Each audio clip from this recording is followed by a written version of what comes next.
friends, my name is Karamyogi Divakar Botha, and is the audio video clear? Okay, perfectly fine. Thank you for the response.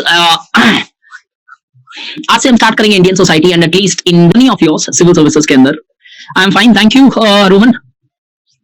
Sorry, एटी Pandey. Next 7 days, we'll try to cover the Indian society, which is the part of your GS paper 1 mains.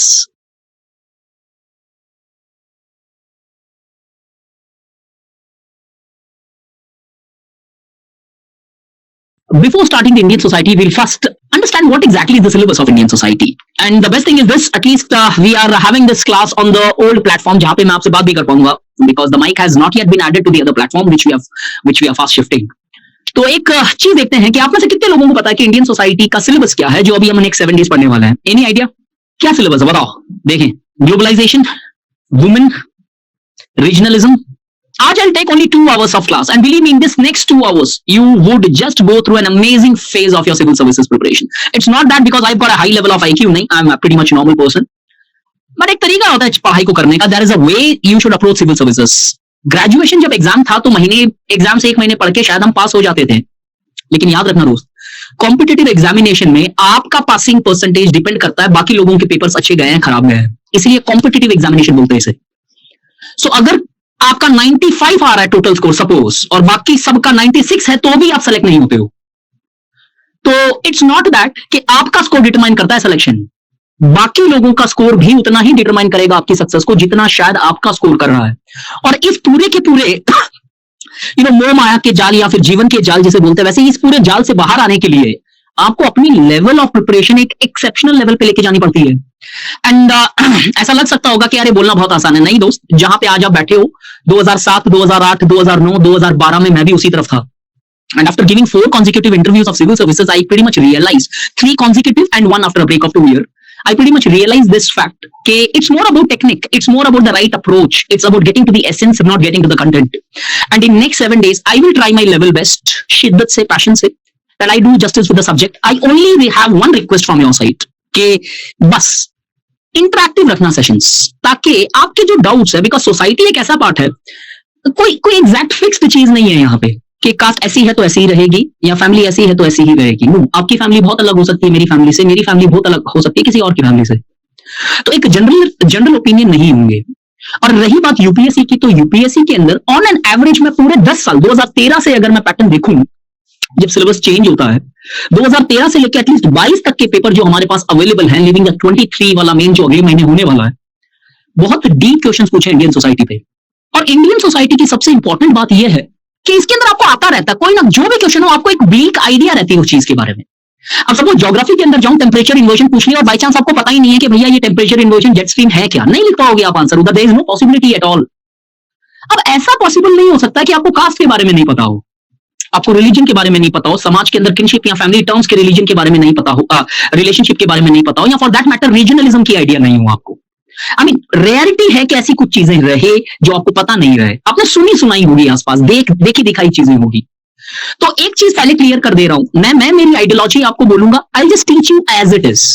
और Indian society के teachers हमेशा controversial इसलिए हो जाते हैं कि उन्हें पॉजिटिव और नेगेटिव दोनों एस्पेक्ट दिखाने पड़ते हैं, क्योंकि कल सेक्युलरिज्म आ गया और मैंने आपको सिर्फ ये सिखा दिया कि सेक्युलरिज्म है, और अगर यूपीएससी ये पूछ ले रहा है critically analyse the practice of secularism present in Indian society, तो आपको थोड़ा क्रिटिकल ओरिएंटेशन भी पता होना चाहिए कि यहाँ पे थोड़ी सी प्रॉब्लम्स है, यहाँ पे थोड़ी सी वीकनेस है. बिफोर स्टार्टिंग दिस सिलेबस, एक चीज जो क्लियर करेंगे, सिलेबस डिस्कस करेंगे, उससे पहले एक चीज क्लियर कर दे रहा हूं जो मैंने समझा. पेपर 1 जो है पूरा का पूरा जीएस मेंस वाला, उधर आपकी ओरिएंटेशन सोसाइटी के नजरिए से आंसर लिखना. आप हमेशा always keep societies point of view in centre and then write a particular answer. When you go to the paper 2 of general studies mains, always treat yourself as a bureaucrat and then write an answer. That means एक government के नजरिए से वो answer लिखो, किसी scheme की analysis हो या गवर्नेंस के एस्पेक्ट हो या डिजास्टर मैनेजमेंट के एस्पेक्ट हो, वहां पे एक वो नहीं आना चाहिए कि ठीक है थोड़ा सा क्रिटिकल होना हो जाओ, बट वो एंटी पेसिमिज्म अब टुवर्ड्स गवर्नमेंट नहीं आना चाहिए, सरकार ऐसे ही करेगी, करप्शन नहीं हटेगा, नहीं, ये वाला आइडिया उधर नहीं आना चाहिए. पेपर 3 में जब भी आंसर लिखो, जिस भी टॉपिक का, चाहे पीडीएस हो, एनिमल रेयरिंग हो, इकोनॉमिक्स हो, एलपीजी हो, एग्रीकल्चर हो, हमेशा एफिशिएंसी पॉइंट ऑफ व्यू से आंसर लिखो. मतलब इकोनॉमिक्स को ध्यान में रख के आंसर लिखो कि ऐसा कोई सजेशन, ऐसा कोई विचार नहीं दे जहां पे आपको कॉस्ट की पड़ी ही नहीं है, आपको सिर्फ ऐसा लग रहा है कि आप एक सेंट हो और समाज सुधार के लिए काम कर रहे हो। नो, आपको एक ब्यूरोक्रेट होने के बाद में कॉस्ट को भी दिमाग में रखना पड़ेगा when you try to implement a particular policy. अगर कोई स्कीम में बेनिफिट्स है लेकिन उसका कॉस्ट उससे ज्यादा है तो शायद आप कभी सजेस्ट नहीं करोगे। एटलीस्ट पेपर 3 की अगर मैं बात करूं, वहीं पे पेपर 1 में मैं सजेशन पॉवर्टी के लिए वो दे दूंगा जो मैं शायद पेपर 3 में नहीं दूंगा। जैसे ही पेपर 4 में आते हो, always always follow the spirit of law, not the letters of law.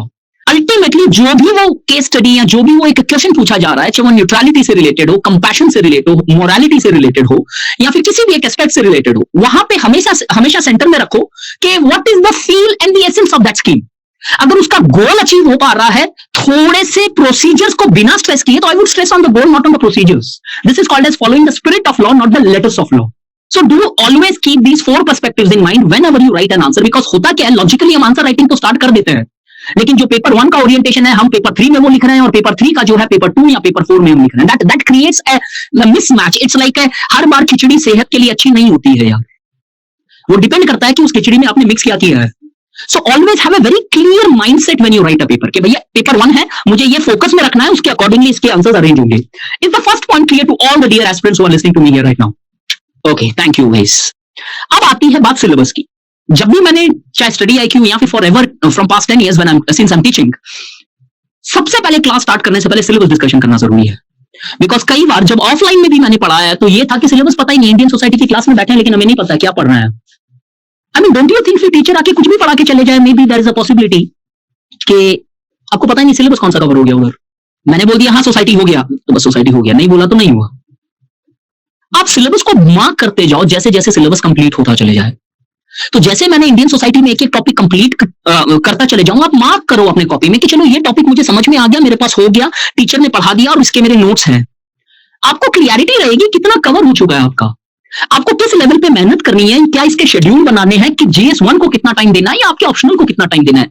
अब सीधा बैठ के शेड्यूल बना लेते हैं हम यार, सुबह उठ के यहाँ 5 बजे उठूंगा मैं और रात को 5 बजे तक मैं वापस रात को 12 बजे तक मैं पढ़ता रहूंगा। अरे भाई उस शेड्यूल के अंदर है क्या यार? ये तो वो बात होगी ना कि सिर्फ पैकेजिंग के ऊपर फोकस है, अंदर के कंटेंट के अंदर खोखलापन है एक। Don't do that, really don't do that. Always first understand कि आपका पोजीशन कहां पे खड़ा है सिविल सर्विसेज में, चाहे वो आपके ऑप्शनल से रिलेटेड हो चाहे आपके जीएस से रिलेटेड हो। Once you are clear on that, आपका अब शेड्यूल जब बनाने जाओगे ना तो वो प्रोडक्टिव शेड्यूल होगा। Because I always believe activity keeps you busy, productivity frees you. Normally आजकल हम इतने बिजी हैं क्योंकि हम प्रोडक्टिव नहीं है, हम एक्टिविटी पे फोकस कर रहे हैं, एंड प्रोडक्टिविटी पे फोकस आते ही आपका हर चीज मैनेज होने लगता है। अब देखते हैं सोसाइटी का सिलेबस क्या है। एक डायग्राम दूंगा, इस डायग्राम को at least try to connect it. हालांकि हर चीज एक साथ कनेक्ट करूंगा तो थोड़ा सा हौश-पौश हो जाएगा, but I try to connect at least the direct relationships which are present. सबसे पहला टॉपिक है, पहला टॉपिक अलग है लेकिन मैं बीच में से एक स्टार्ट कर रहा हूं। एक सिलेबस है आपका फीचर्स ऑफ इंडियन सोसाइटी।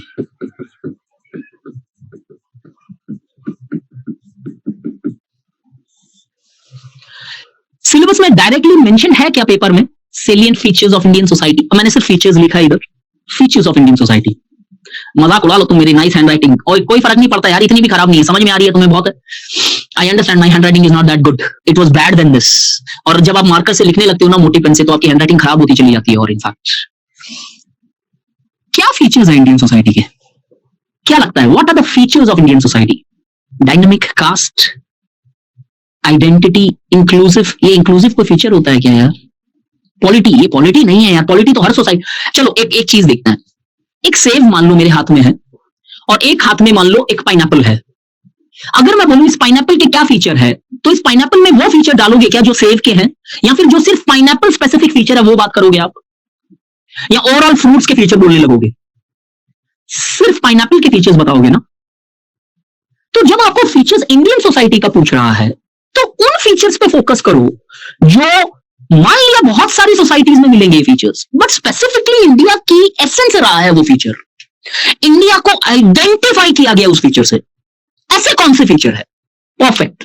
पहला आपने बोला डाइवर्सिटी। हमेशा अगर देखो किसी भी लेखक की किताब देखो, इनफैक्ट फॉर दैट मैटर, हमेशा डाइवर्सिटी और इंडिया एक सिनोनिम्स रहे हैं, एक दूसरे के एक समानार्थक word, I mean my Hindi is not that good, समानार्थक वर्ड टाइप के से रहे कि it's like equal to each other. पहला फीचर आपने बोला diversity.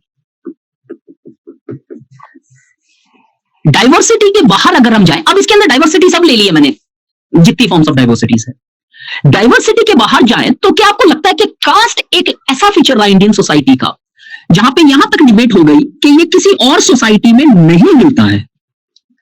Caste has been one of a very important feature of Indian society, and this feature has been so unique in itself that the sociologist, anthropologist, political scientist or intellectuals for that matter are debating कि ये और किसी society में पाया नहीं जाता है।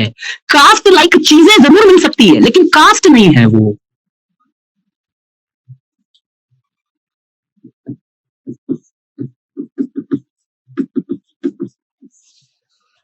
क्या रिलीजन एक ऐसा फीचर रहा सोसाइटी का जिसके अंदर हमेशा कुछ लोगों ने ये तक यहां तक बोला, इनफैक्ट ब्रिटिश रूल आप जब पढ़ते हो तो हमेशा ये बोला गया कि हमारी ऑर्थोडॉक्सी से बाहर निकालने के लिए ब्रिटिश रूल जरूरी है। वेस्टर्न एजुकेशन आएगी तो हमारी ऑर्थोडॉक्सी जो है, जो उन लोगों को लगती थी हमारी ऑर्थोडॉक्सी है, वो खत्म हो जाएगी, हम रैशनल और लॉजिकल हो जाएंगे। और बहुत सारे सोशल रिफॉर्मर्स थे जो डिफरेंट कुछ ऑर्थोडॉक्स एस्पेक्ट्स के लिए काम भी कर रहे थे। तो रिलीजन एक वे ऑफ लाइफ है इंडिया में।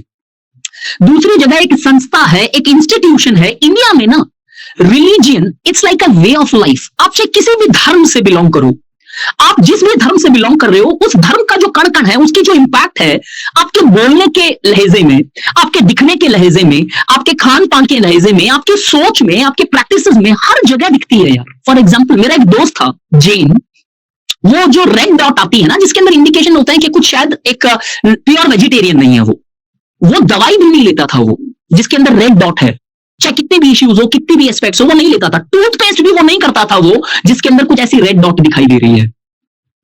ये क्लियरली बताओ, और आप भी शायद बहुत सारे लोगों से ऐसे मिले होंगे। हमारी रिलीजन कोई एक इंस्टीट्यूशन नहीं है, हमारे लिए हमारा एक वे ऑफ लाइफ बन चुका है रिलीजन। जब वेस्ट के अंदर लोग डेथ ऑफ रिलीजन की बात कर रहे थे, इंडिया के अंदर वो नोशन चेंज होकर सेक्युलरिज्म में आ गया।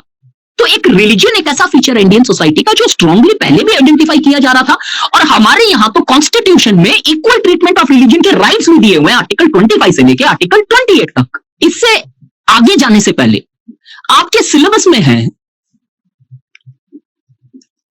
इस रिलीजन टॉपिक से रिलेटेड दो aspect. One is secularism, second is communalism.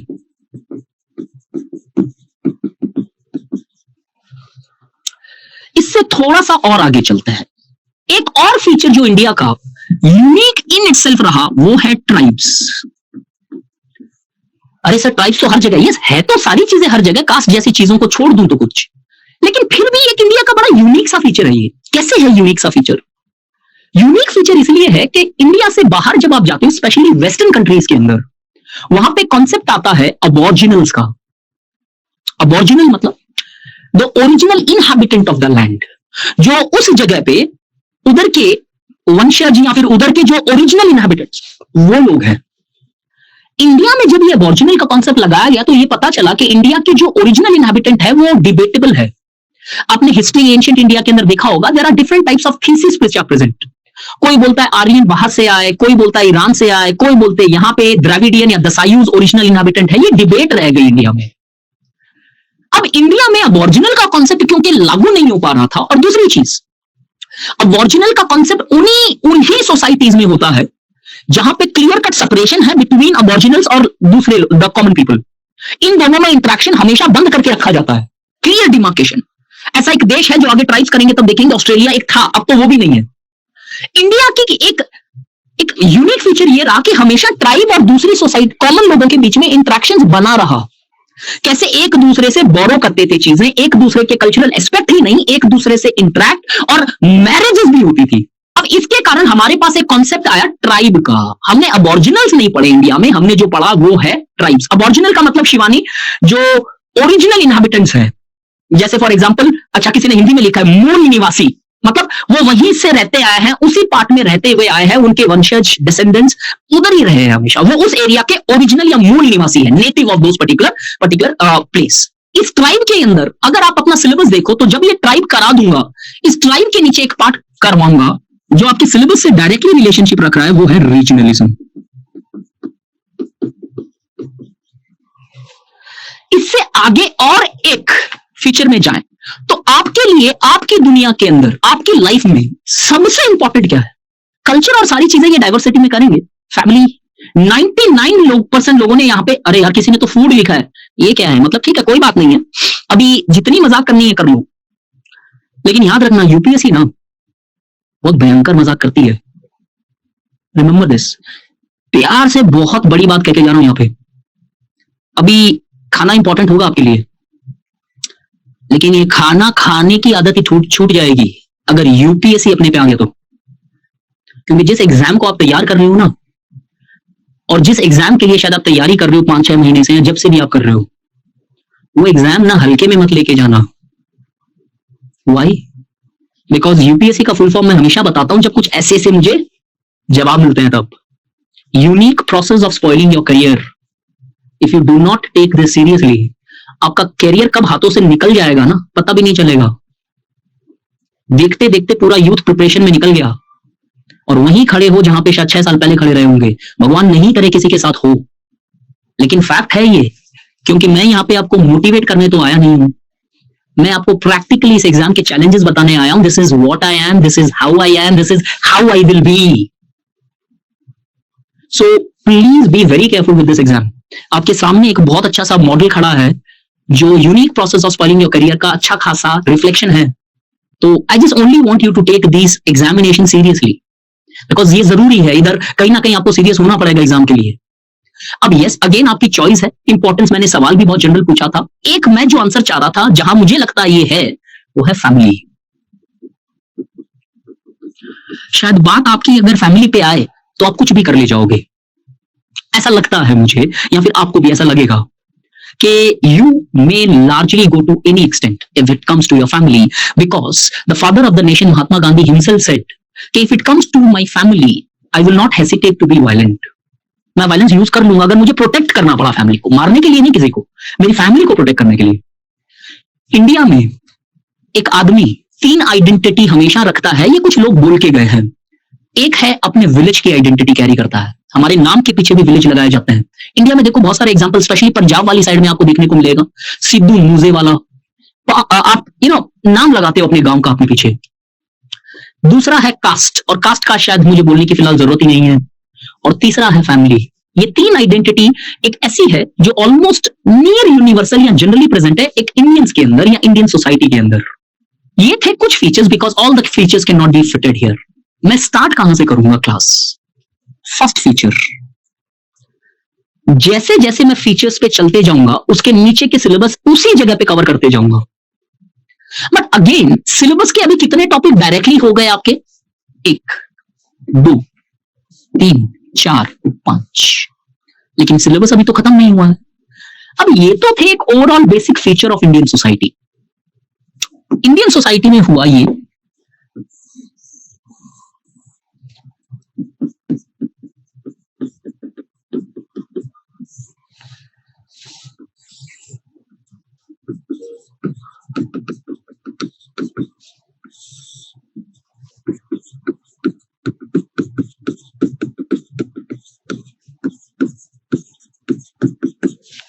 जब इस सोसाइटी पे बहुत सारे और भी चेंजेस लाए गए, some by British, some by government of India in the forms of different developmental aspects, तो इस सोसाइटी के अंदर कुछ और फीचर्स ऐड हुए।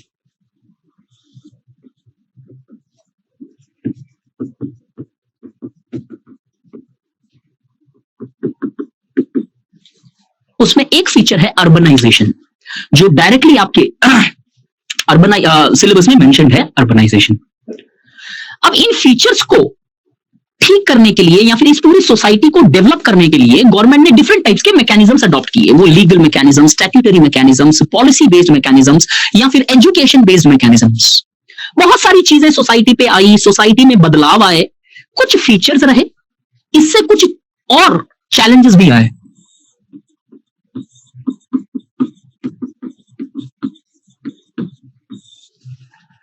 अब इन चैलेंजेस को ठीक करने के लिए इंडियन गवर्नमेंट ने और मैकेनिज्म्स अडॉप्ट किए।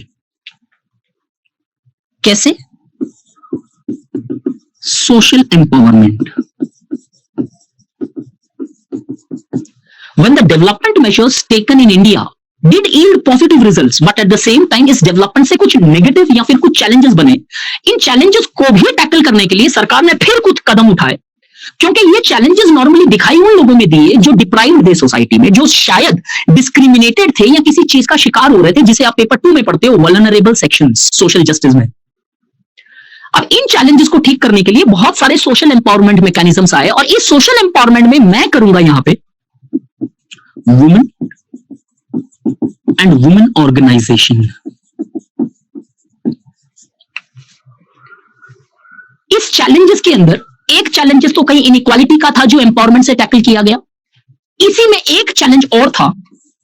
तो पहला चैलेंज था इनइक्वालिटी, इस चैलेंज को टैकल करने के लिए एम्पावरमेंट के मेजर्स लिए गए। एक और चैलेंजेस इन डेवलपमेंटल पॉलिसीज के कारण आया, वो था पॉपुलेशन। पॉपुलेशन स्टेबलाइज नहीं हो रही थी, तो जो गवर्नमेंट की पॉलिसीज थे शायद वो उस लेवल पे वर्क नहीं कर पा रहे थे। तो now government of India after independence 1949 भोर कमेटी के रिकमेंडेशन पे पॉपुलेशन का जो स्पेसिफिक मेजर है फर्स्ट 5 ईयर प्लान से अडॉप्ट किया गया, and India became the first country in the world जिसके नेशनल लेवल पे फैमिली प्लानिंग पॉलिसीज थी, first country in the world. और उस पॉपुलेशन को चैलेंज करने के लिए बहुत सारे कदम उठाए गए। तो यहां पे हम देखेंगे fifth aspect of the fifth, sixth, seventh. अब पूरा सिलेबस कंप्लीट हो गया सिर्फ एक टॉपिक को छोड़ के। अब वो ये है, कौन सा टॉपिक छूटा है? देखिए, पॉवर्टी, अरे ग्लोबलाइजेशन, परफेक्ट। अब आपसे बिना कोई क्लास स्टार्ट किए कोई भी 2 बंदे हैंड रेज कर लो। बहुत टाइम के बाद इंटरेक्ट कर रहा हूं बिकॉज माइक वाला ऑप्शन यहां पे अवेलेबल है। कुमकुम, सुविधि, 2 लोग मुझे दिखे, कुमकुम और Suvidhi. Good evening sir. Good evening. Who is this? Suvidhi. Suvidhi, tell me one thing. मेरा सवाल ये है आपसे, इससे पहले आपको कितना वक्त हो गया तैयारी करते वक्त? I think 6-7 months since last September. Yes. ठीक है, so it's almost an year. Yes. So let's see. What are the impacts of globalization on Indian society? Okay. Number 1 is change in social fabric. Okay. That is from joint to nuclear. But some may say that nuclear ही था and now it is बस एक point पे रखेंगे, 3-4 चीजें बता दो। changes in social fabric, changes in culture, intermixing of culture. Then comes religion के अंदर भी changes आए हैं, some things have been added and removed, वही social reforms and also from other religions. Perfect.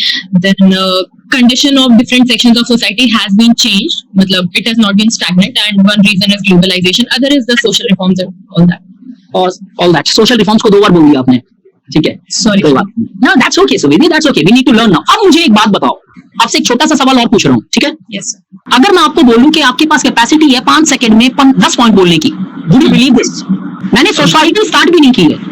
First change, second, third, fourth, fifth, sixth, seventh, 8th, 9th, 10th, 11th, 12th, can I say that? Right sir, definitely. तो क्या आपका answer globalisation के topic आपके syllabus में ही है? Actually हाँ, इन सबसे मिलकर ही बन जा रहे हैं। तो अभी तक ध्यान क्यों नहीं दिया आपने? कुछ पॉइंट्स उठाए थे सर इससे, जैसे कि वही फैमिली का आपने उठाया था, डाइवर्सिटी का आपने उठाया था, मैंने बोलो नहीं उठाया था, लेकिन मैं ये बोल रहा हूँ कि हमको सोचने का क्या एग्जाम में टाइम मिलेगा क्या? नहीं सर। तो आप अपने सिलेबस को सिर्फ सिलेबस मान के क्यों छोड़ देते हो? क्या उधर कोई कंटेंट नहीं मिल सकता? मिल सकता है sir. It just the approach, right? Right sir. और अब एक और चीज बताना सुविधि, ये सारे फीचर्स हम कवर करेंगे डिटेल में? Yes sir. तो इनके नीचे का इतना डिटेल में एक पॉइंट तो लिख ही सकते हो ना? हाँ सर, बिल्कुल। जब ग्लोबलाइजेशन का आएगा। और दूसरा, ग्लोबलाइजेशन की इंपैक्ट इंडियन सोसाइटी पे पूछी है ना? Yes sir. और ये सारे फीचर इंडियन सोसाइटी के ही है ना? बिल्कुल सर। तो परफेक्टली एक लॉजिकल आंसर हो गया आपका, just by using your syllabus. Yes sir.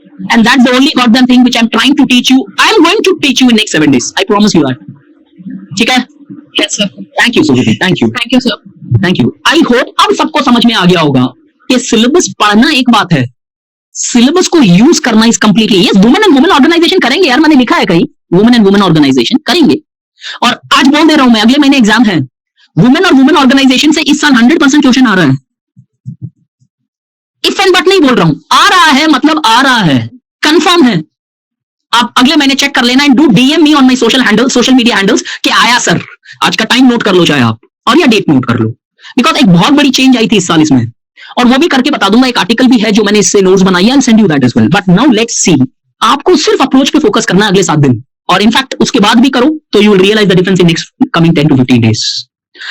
And second point now is, एक चीज पे स्टिक मत करना। अब जैसे एक एग्जांपल बता रहा हूं, जब मैं सपोज मान लो कास्ट करूं या कोई रिलीजन करूं, ये टॉपिक्स ऐसे हैं, सेक्युलरिज्म हो रहा है अभी बताऊंगा, सेक्युलरिज्म को थ्रेट्स क्या है, चैलेंज क्या है वो भी देखने हैं। क्वेश्चन दोनों टाइप से आ सकता है आपके पास, तो always use the content judicially, कि किस तरीके से आपको राइट कंटेंट यूज करना है। हर जगह सेम पॉइंट्स लिखने की जरूरत नहीं है दोस्त, you would have to be very careful. उसने जॉइंट और न्यूक्लियर फैमिली पूछी है, उसने sex ratio among schedule caste and schedule tribe पूछा है, उसने वुमेन एंड वुमेन ऑर्गेनाइजेशन से फेमिनाइजेशन तक के क्वेश्चंस पूछे हैं, उसने रिलीजन में सेक्युलरिज्म 2 बार पूछा हुआ है, रिलीजन, सेक्ट और कल्ट भी पूछा हुआ है लास्ट ईयर, उसने कास्ट के फीचर भी पूछे हैं, उसने कास्ट के चेंज भी पूछे हैं, उसने कास्ट और पॉलिटिक्स भी पूछा है, उसने यूनिटी एंड डाइवर्सिटी के अंदर फॉर्म्स भी पूछे हैं, बेसिस, और उसकी how this diversity is bringing unity वो भी क्वेश्चन पूछा है। The depth is really very strong, you would have to actually keep this in mind. तो shall we begin the entire syllabus? Patriarchal society, Indian society का syllabus, sorry क्या बोलते हैं, feature नहीं है, that is present in every society। Patriarchy भी करूंगा, लेकिन स्पेसिफिकली सिलेबस में इधर डिकोड कर रहा था, इसलिए मैंने वुमेन से रिलेटेड कोई चीज नहीं रखी है। 5 बार लोगों ने पेट्रियार्की लिख दिया इधर, करूंगा पेट्रियार्की भी इधर, लेकिन मुझे सिलेबस को कनेक्ट करना था सिर्फ यहाँ पे। तो this would be the pattern, ऐसे ही स्टार्ट करूंगा मैं जिस तरीके से इधर लिखा हुआ है। अब हो सकता है बीच में कोई पहले कर ले, if you want we can do that, but this would be the pattern of the class. सबसे पहले स्टार्ट करते हैं unity and diversity. What exactly is the meaning of diversity? किसे बोलते हैं डाइवर्सिटी? कुछ 3-4 वर्ड में लिख रहा हूं, ध्यान से बताना।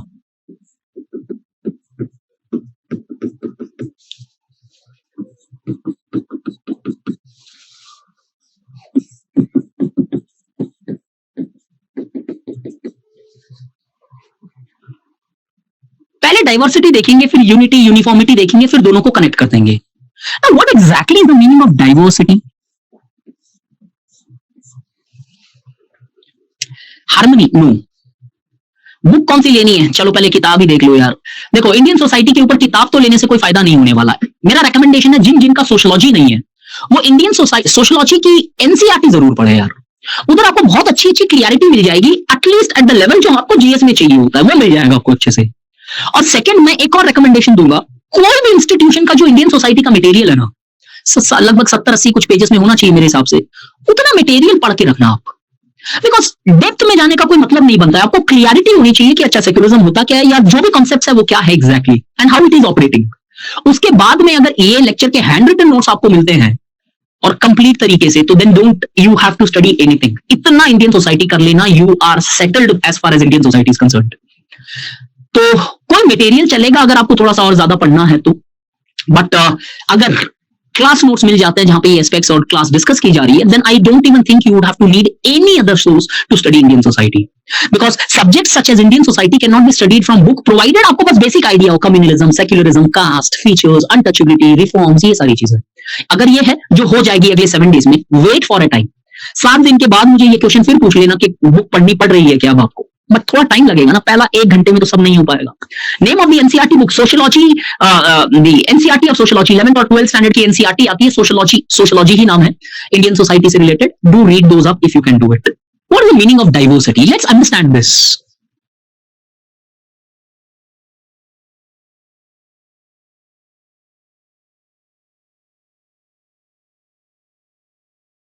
मान लो आज से 1000 ईयर्स पहले की अगर मैं कोई भी एक सोसाइटी उठाऊं, तो चांसेस है कि सोसाइटी में कुछ लोग जो थे, ये सोसाइटी जो थी होमोजीनियस थी,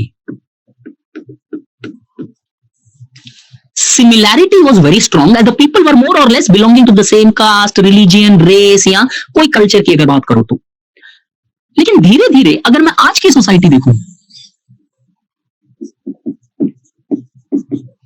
सोसाइटी इज प्योरली हेट्रोजीनियस। कैसे? Different religion, different culture, different ideology, different political system, different institutions, language, food habits, region, so much variation exists. अब this is called as a society which is lacking diversity, and this would today be considered, that is any modern day society at least majorly is considered as society having diversity. So diversity refers to existence of multiples, and the multiples here are distinguished from each other on the basis of different factors, that is culture, ideology, vichardhara, samaj, religion, संस्कृति, food, जो आपके मन में आए. So diversity is not just genetic diversity, biological diversity. Diversity refers to existence of multiples. तो आज के Indian society में आपके हिसाब से डाइवर्सिटी किस किस लेवल पे है? एक बार टॉलरेंस और ये सारी चीजें एक बार साइड में रखो यार, देखेंगे, पहले मत जाओ, वो भागने वाली बात है ये सब. हर लेवल पे, परफेक्ट आंसर शिवम, हर लेवल पे डाइवर्सिटी है. ज्योग्राफिकल डाइवर्सिटी है, रेशियल डाइवर्सिटी है, जेंडर बेस्ड डाइवर्सिटीज है, आइडियोलॉजिकल डाइवर्सिटीज है, पॉलिटिकल डाइवर्सिटीज है, different political parties belonging to different ideologies, culture diversity है, या फिर लिंग्विस्टिक डाइवर्सिटीज है, रिलीजियस डाइवर्सिटीज है. आई मीन फुल स्टॉप नहीं लगने वाली है, ये बोलते चले जाओ आप. So diversity refers to existence of varieties. अब डाइवर्सिटी अगर किसी सोसाइटी में है, गाइस एब्सोल्यूट अटेंशन, ये डाइवर्सिटी वाला क्वेश्चन क्या है, बड़ा पेचीदा है, ध्यान से सुन लो नेक्स्ट 15 मिनट्स बस. किसी भी सोसाइटी में अगर डाइवर्सिटी होगी तो उस इस सोसाइटी में क्या डिफरेंसेस होंगे क्या?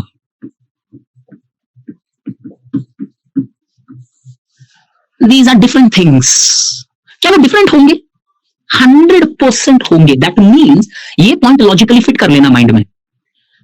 इन any society wherever there is present diversity, there are bound to present differences. होंगे ही होंगे, नो इफ्स नो बट्स. लेकिन अगर सोसाइटी में डाइवर्सिटी है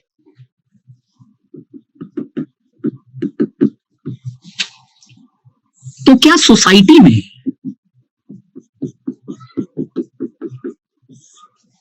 इनइक्वालिटी होगी? जरूरी है क्या ये मतलब no society can have diversity until unless it has differences. That means differences would always lead to diversity. Height की डाइवर्सिटी है, वेट की डाइवर्सिटी है, बालों के कलर की डाइवर्सिटी है, आंखों के कलर की डाइवर्सिटी हो सकती है, स्किन, हर चीज में डिफरेंस है तो डाइवर्सिटी होगी. लेकिन इसका क्या मतलब यह है कि हर सोसाइटी जिसमें डाइवर्सिटी है जरूरी है कि वो इनइक्वालिटी होगी. ग्राउंड लेवल पे नहीं, मैं कॉन्सेप्ट लेवल पे डिस्कस कर रहा हूं. ग्राउंड पे क्या है, वहां पे थोड़ी टाइम तक आएंगे, पहले थियरी से होके ग्राउंड जाया जाता है. कभी भी जरूरी नहीं है. मतलब दो पॉइंट आपको जो माइंड में परमानेंट मेमोरी में लॉक करने हैं. Existence of diversity necessarily indicates existence of differences or a vice versa. But existence of differences or diversity need not mean existence of inequality. ये नहीं जरूरी है. क्योंकि if people are just different, that doesn't mean they are unequal. Or does it mean they are unequal? आप मुझसे अलग हो, मैं आपसे अलग हूं, तो इसका मतलब ये थोड़ी आप सुपीरियर हो या मैं इंफीरियर हूं, या मैं सुपीरियर हूं या आप सुपीरियर हो. नो, आप अलग हो, मैं अलग हूं. अब ये डाइवर्सिटी के अंदर ये जरूरी नहीं है, लेकिन होता ये आया है कि इस डाइवर्सिटी से इनइक्वालिटी बहुत आसानी से आ सकती है. कैसे? जब भी इन डिफरेंसेस को आप पॉजिटिव या नेगेटिव इवैल्यूएशन कर दो तो इस डाइवर्सिटी के अंदर रैंकिंग होने लगती है, जिससे ये इनइक्वालिटी आने लगती है. नहीं है समझ में?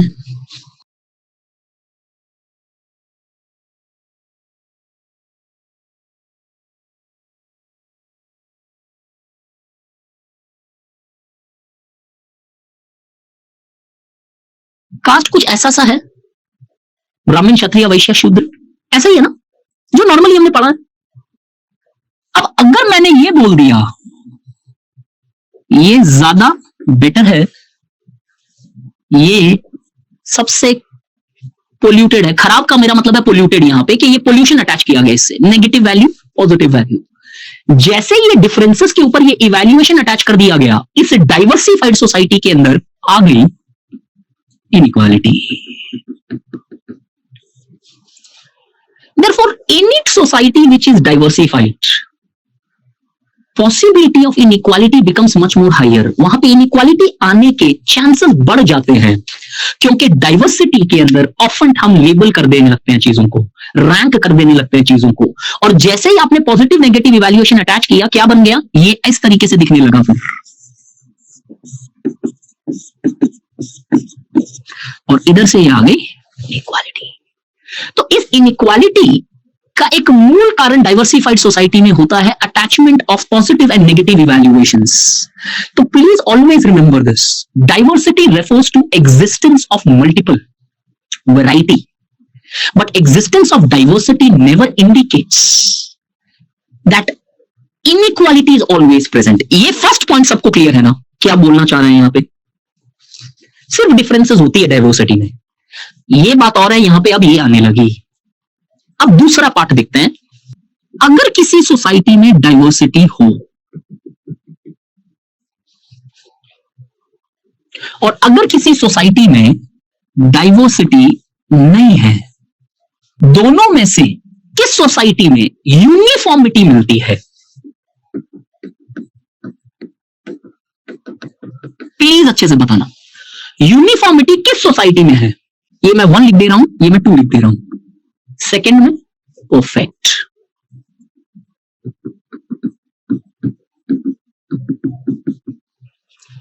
इन दोनों में से किस सोसाइटी में यूनिटी है? यूनिटी किस में है, 1 या 2? 1 2 1 and 2 1 11। अच्छा 11 में आ गया क्या यार, 2 सेकेंड। चलो चलो चलो ठीक है बस यार गाइस देख लेते हैं। एज फार एज यूनिफॉर्मिटी, मैं ये क्लियर हूं कि सारे लोगों को क्लियरिटी है, क्योंकि uniformity refers to what, sameness. Uniform है चीजें, दैट मींस जैसे स्कूल में जाते हैं तो स्कूल यूनिफॉर्म पहनते हैं, क्यों? ताकि डाइवर्सिटी नहीं दिखे उधर, वो यूनिफॉर्म है कि सब में ये कॉमन है। So uniformity always indicates commonness present. तो ये कॉमननेस जाहिर सी बात है, अगर इन दोनों चीजों में देखें तो यहां पे रहेगी ही रहेगी। यहां पे है कि नहीं देखेंगे, लेकिन यहां पे 100% है यूनिफॉर्मिटी। तो जब एक ट्राइबल सोसाइटी में जाओ, फॉर एग्जांपल अभी मणिपुर का काफी इशू चल रहा है, कुकीज ले लो या मियातीज ले लो या नागाज ले लो, या फॉर दैट मैटर आपके आसपास में कोई एक ट्राइबल सोसाइटी लेनी है तो लो, उधर यूनिफॉर्मिटी उस ट्राइब के अंदर एटलीस्ट सारे मियातीज मोर और लेस उसी एक पर्टिकुलर तरीके से चल रहा है। आज के टाइम में ऑब्वियसली ये मिलना बहुत मुश्किल है, बट स्टिल मान लेते हैं कि वो यूनिफॉर्मिटी रहेगी उधर। लेकिन जब बात आती है यूनिटी की, यूनिटी का मतलब क्या होता है? What is the meaning of unity? Hand in hand, एकता। यस एकता, exactly, that means we feeling we are united. एक वी फीलिंग होती है, एक सिंपल सेंस में बोलूं तो मैं, अब वी फीलिंग किससे आ सकती है? Does we feeling exist here? Imagine करो एक सोसाइटी है जिसमें सब एक जैसे ही लोग हैं, एक जैसी विचारधारा है, एक जैसी ही उनके सिस्टम है, एक जैसे ही कल्चरल एस्पेक्ट है, एक जैसे किनशिप टाइप के से एस्पेक्ट्स है।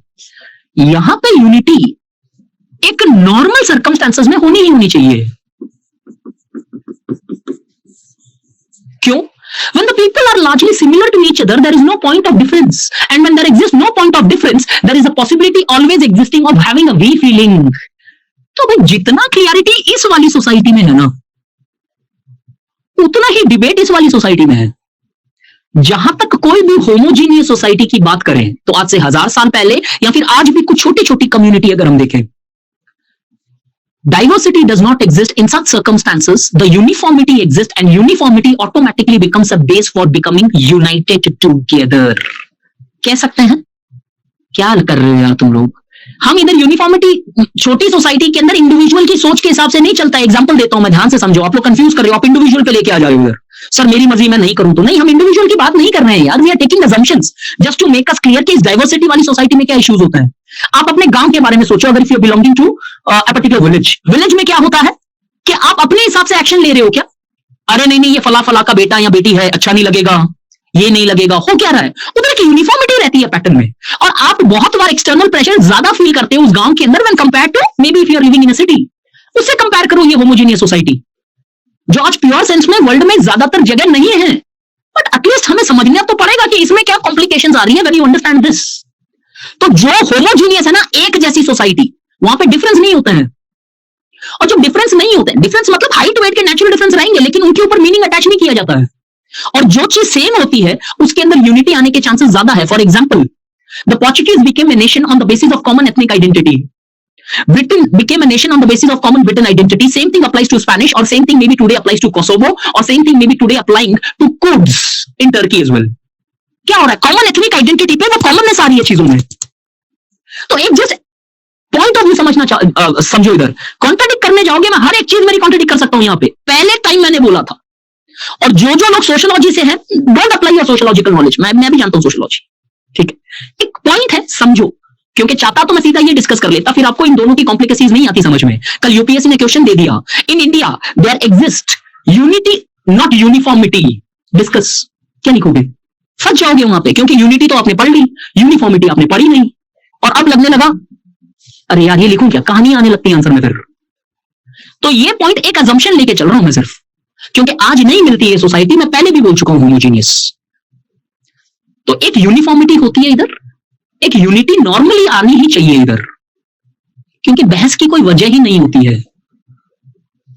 जैसे इस सोसाइटी में आप आए, यहां पे आने लगते हैं चैलेंजेस। कैसे? जब सोसाइटी में डाइवर्सिटी होती है, वहां पे होता है वैरायटी। और जिस सोसाइटी में वैरायटी होती है, वहां पे लैक करती है uniformity.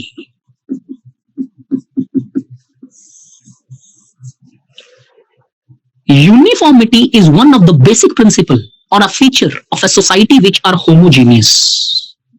Uniformity is most likely absent. ध्यान से समझना, लॉ पे मत जाना, हम इंडियन कल्चर सोसाइटी की बात कर रहे हैं इधर।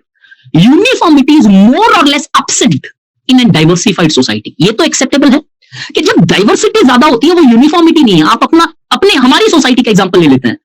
लुक इनटू यूसीसी की जो डिबेट चल रही है, हर किसी के शादी करने के तरीके अलग हैं, प्राइवेट वेल्थ ट्रांसफर करने के तरीके अलग हैं, या फिर किसी और प्राइवेट प्रैक्टिसेस को अंजाम देने की नेचर अलग है। वो यूनिफॉर्मिटी नहीं होती है डाइवर्सिफाइड सोसाइटी में, कि एक पैटर्न है जो सब फॉलो कर रहे हैं।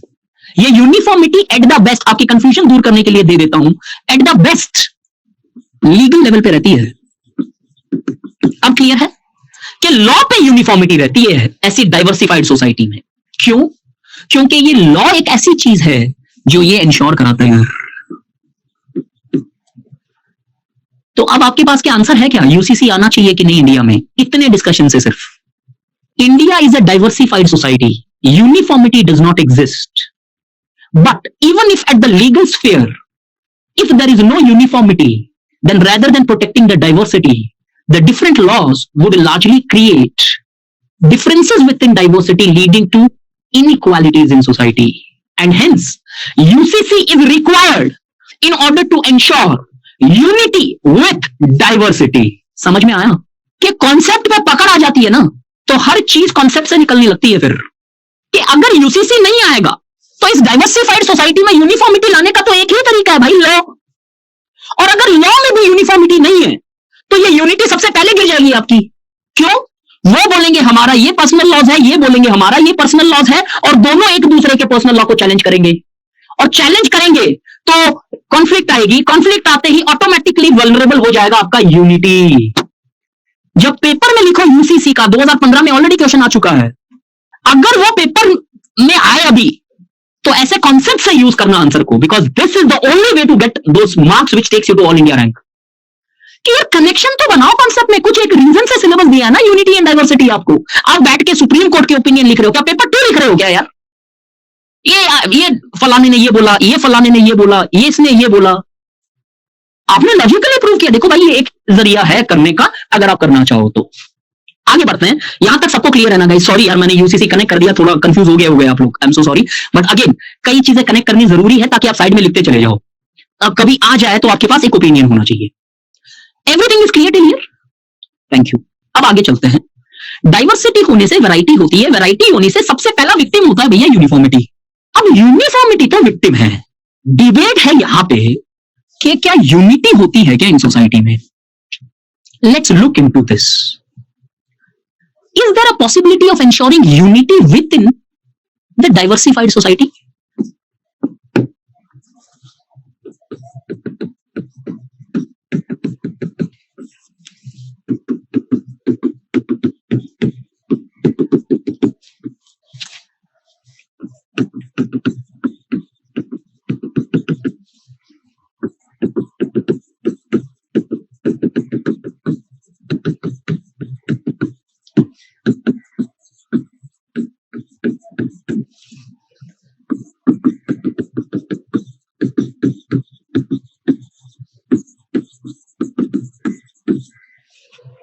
इधर क्या है, यूनिटी होगी। इंडिया का एग्जांपल ले लेते हैं। What is the meaning of unity? We feeling, just वापस लिख दे रहा हूं यहां पे।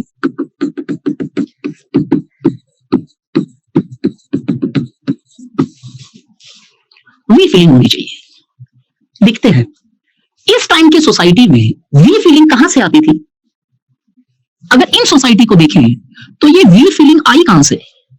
कॉमननेस से आई ना, जो यूनिफॉर्मिटी से था, कॉमन था, common culture, common language, common food, common practices.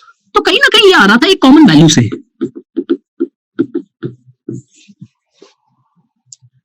अगर मैं इस डाइवर्सिफाइड सोसाइटी में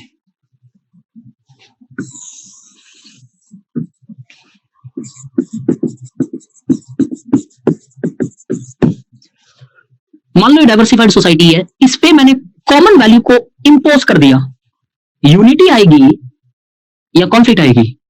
अगर जो फैक्टर पहले यूनिटी लेके आ रहा था, if I start making the society imposing common values on such a diversified society, would people start fighting with each other or would people be better united with each other? Possibility है, क्योंकि diversity है। अगर कोई भी चीज impose की गई ऊपर से तो डिफरेंस पैदा कर देगी लोगों में, एंड जब वो डिफरेंस पैदा हो जाएंगे यूनिटी तो खत्म हो जाएगी rather than building। That means ये क्लियर है, कॉमन वैल्यू पे कभी भी ये सोसाइटी यूनाइटेड नहीं रह सकती। अब ये कॉमन वैल्यू कौन सी है? अगेन लीगल पे मत लेके जाना, हम बोल रहे हैं कल्चरल प्रैक्टिसेस के ऊपर। कोई भी एक कॉमन कल्चर की वैल्यू, जैसे चाहे हिंदू हो, चाहे इस्लाम हो, चाहे क्रिश्चियनिटी हो, चाहे जैन्स हो, एक वैल्यू अगर मैंने सब पे लगा दी कोई कल्चर की, कोई पर्टिकुलर सोशल एस्पेक्ट की, nobody is going to get united, people would largely start fighting with each other। That means unity in a diversified society cannot be built on common value। Full stop। Analyze लिख सकते हो अगर question आ गया तो। और क्या आपको अब काउंटर पॉइंट मिल गया यूसीसी का? Counter point two UCC. पहले मैंने प्रीटी मच फॉर का दिया, होना चाहिए लीगल लेवल पे। फिर मैंने बोला अगर वो लीगल लेवल भी कल्चर को यूनिफॉर्म करना चाह रहा है, then even that society, the unity in a diversified society may be challenged, may become critically endangered। But ये कुछ कल्चरल सोशल वैल्यूज की बात कर रहे हैं हम, कि उन वैल्यूज को यूनिफॉर्मली मत लगाओ किसी पे। और यूनिफॉर्मली लगाते लोग एक दूसरे से झगड़ा करने लगते हैं। जैसे इंडिया में कई बार हमने देखा है कि कोई जैसे रिलीजियस प्रोसेशन निकलता है तो डिफरेंट कम्युनिटीज की जो होती है वो एक बहस स्टार्ट हो जाती है वहां पे। मेनी टाइम्स कुछ कम्युनल राइट जैसे एस्पेक्ट्स भी हो जाते हैं। रिसेंटली आपने गुड़गांव में भी देखा है अभी कि कुछ इश्यूज हुए वहां पे। और ये गुड़गांव नहीं, ऑलमोस्ट हर टाइम किसी ना किसी साल में 2-5 बार ये देखने को मिल जाता है हमें। तो किस्सा ये है, इस सोसाइटी में सर यूनिटी कैसे लाएंगे? ये तरीका तो गलत होगा। अगर आप इंपोज करना चाहो तो फिर कैसे लाया जाए unity in A diversified society? Any idea? Yes Hemant, ये पॉइंट सही बोला आपने, लेकिन मैं बोलूंगा वो point. The unity in A diversified society can largely be bought through secular values, जो हमारा लॉ, संविधान या कॉन्स्टिट्यूशन या ह्यूमन या मॉरल वैल्यूज की बात करें। So what can bring unity in this is the secular values present in your society, and if the secular values are largely, even if it is imposed, there is a possibilities it would bring more unity in a diversity rather than hampering the unity। लेकिन अभी ये debate खत्म नहीं है। बस मैं सिर्फ एक पॉइंट आपको यहाँ पे ये बोलना चाह रहा था, कॉमन वैल्यू से यूनिटी नहीं आती। यहां तक सब मेरे साथ है, आगे वाला एक्सप्लेन करूंगा कि कैसे आनी चाहिए। यहां तक सब के कॉमन वैल्यू डालती प्रॉब्लम आ जाएगी भाई, इधर लोग लड़ने लगेंगे, शायद चांसेस ये बनते हैं। इधर तो सबकी अलग अलग सोच विचारधारा है। अब इस चीज को समझने के लिए हमें एक चीज को समझना पड़ता है। डाइवर्सिटी दो फॉर्म में एग्जिस्ट करती है।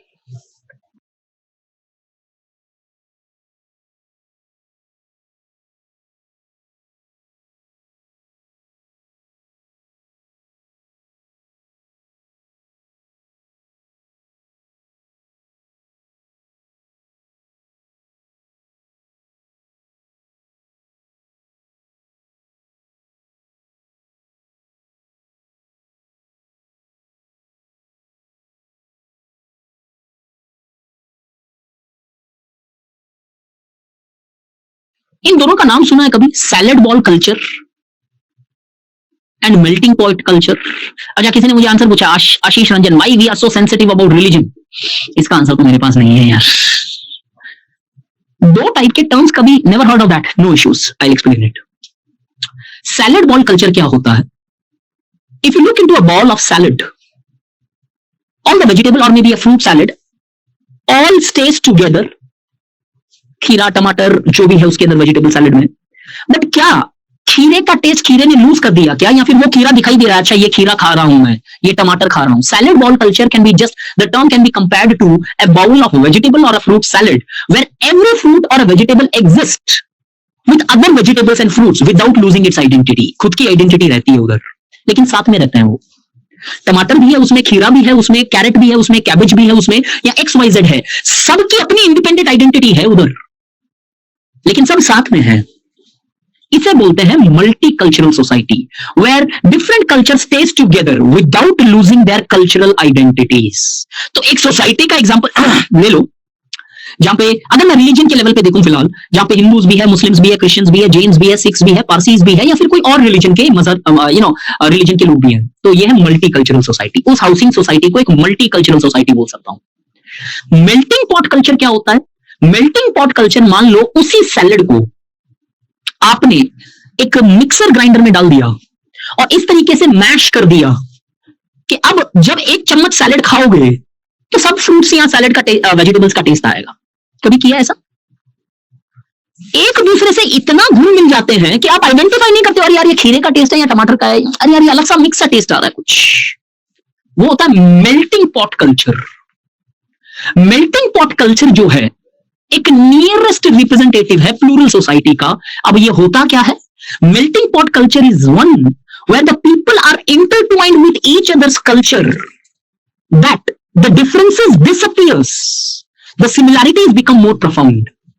कि सारे धर्म के लोग इस तरीके से एक साथ रहते हैं कि वो एक दूसरे की वैल्यूज को बोरो करते रहते हैं। जैसे अशोका का धम्मा था, या फिर अकबर की दीन इलाही थी, जहां पे सारे रिलीजन से कुछ चीजें उठाई गई अच्छी अच्छी, और उस तरीके से उसे प्रैक्टिस किया गया कि हिंदुइज्म से, इस्लाम से, या फिर मुझे एग्जैक्ट नहीं पता है और किस किस रिलीजन से उठाई, बट वो मिक्सचर हो चुका है एक चीज का। तो हम क्या देख रहे हैं कि दिवाली के अंदर भी may be our Muslim brothers and sisters, or maybe Jain brothers and sisters, or maybe Christian brothers and sisters, they largely celebrate this. And similarly 25th December के अंदर maybe we are going to the church in order to have the feast, or in order to largely go for a prayer. वो इस तरीके से साथ में रहते हैं कि एक दूसरे की हर कल्चर के एस्पेक्ट्स को वो फॉलो कर रहे हैं नॉर्मली। अब बुक्स में ऐसी सोसाइटी एग्जिस्ट करती है, रियलिटी में ऐसी society rare of the rarest phenomena है। जो मिलता है किसी भी सोसाइटी में डाइवर्सिटी, वो इस लेवल का मिलता है जहां पे सारे कल्चर एक साथ रहते हैं without differences, I mean without largely fighting with each other, but they largely are tolerant towards each other. अब if you look into these societies, there is present what? Diversity plus unity. Can I say that? इसमें तो है ही है भाई, लेकिन ये really किताबों में मिलता है भाई। ऐसा कॉन्सेप्ट रियलिटी में इतना ज्यादा कोई इंटरट्वाइंड प्लूरल सोसाइटी मिली नहीं है आज तक। जो मिला है वो ये इसको रिप्रेजेंट करते हुए, जहां पे डाइवर्सिटी भी मेंटेन्ड है और जहां पे यूनाइटेड भी है लोग। Therefore, diversity refers to differences. Unity refers to we feeling. Unity largely exists in a homogeneous society. Unity can also exist in a diversified society, reflected in the practices of multicultural societies, where different cultures stay together without fighting, but rather than tolerating each other, respecting each other's cultural value propositions. So in the diversified society, there is present unity, and our India is a perfect example of it, where The different cultural systems, the vast varieties of diversity are staying together with a strong unity because of not just the forefathers who won the freedom, not just the political representatives who are running our constitution today, but more importantly, because of you and I, who are more multicultural in nature. Rather than looking for uniformity, we are more tilted to get united with each other.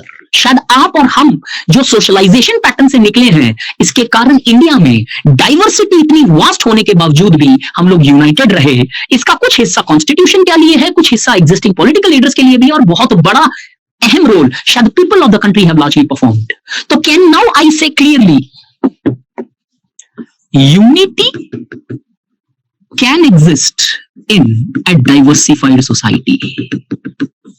मान सकते हैं हम ये, और इसके लिए सबसे best example है, we see India have largely remained united since past 75 years despite politicizations, despite certain challenges of communal practices, despite power hungry people. We do see we have remained united because of we largely respect diversity. The only basis of bringing unity in a diversity is by respecting the diversity. ये line fit होनी चाहिए इधर। इस society में ये तभी आएगी जब इसके लिए रेस्पेक्ट है। And if you do not have a respect, we मतलब आप और हम, लीडर्स, ऑर्गेनाइजेशंस, लॉज सब मिला के, if you respect this, you would largely have this. Clear? No, tolerance is a feature of multicultural society. Pluralism का feature होता है अंडरस्टैंडिंग, जो बहुत स्ट्रॉन्ग होनी चाहिए, वो इसलिए किताब पे ज्यादा बचती है। अब मैं आपको छोटा सा क्वेश्चन पूछ रहा हूं, थोड़ा सा और कंफ्यूज होगे, but it's okay.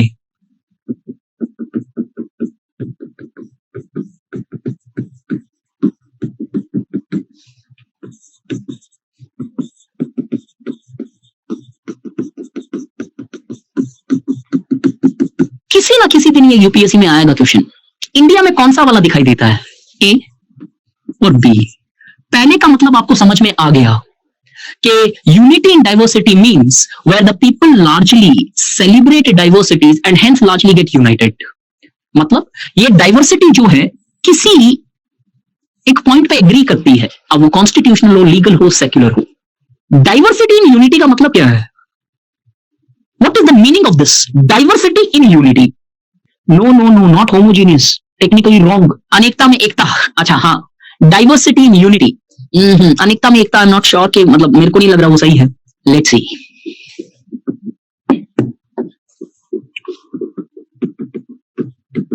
Important. Diversity in unity means आप और हम किस बेसिस पे यूनाइटेड है? We as an Indians, we are united on what grounds? मैं आपके आंसर रीड करूंगा जो भी भेजोगे। Law, nation, nationality, nationalism, religion, constitution, geography, बस फ्लैग। क्या हुआ? All these are examples that there exists diversity in unity. That we often see that the diversity in unity means the different form of diversity are united together on the basis of multiple factors. तो हमें भगत सिंह भी unite करते हैं, गांधी जी भी unite करते हैं, या सरदार वल्लभ भाई पटेल भी यूनाइट कर रहे हैं शायद। बिसाइड दिस, हमारा धर्म भी हमें यूनाइट कर रहा होगा, हमारा कॉन्स्टिट्यूशन भी हमें यूनाइट कर रहा होगा। वो क्या रहा है? Diversity in unity. Unity in diversity in unity का मतलब the people are united. The diversity is united, but not on a single factor, but on the basis of multiple factors. Is the point clear? What is the meaning of it? Diversity in unity means, yes, the diversity remains united, but not on basis of one common factor, but on the basis of multiple factors, we are actually united with each other.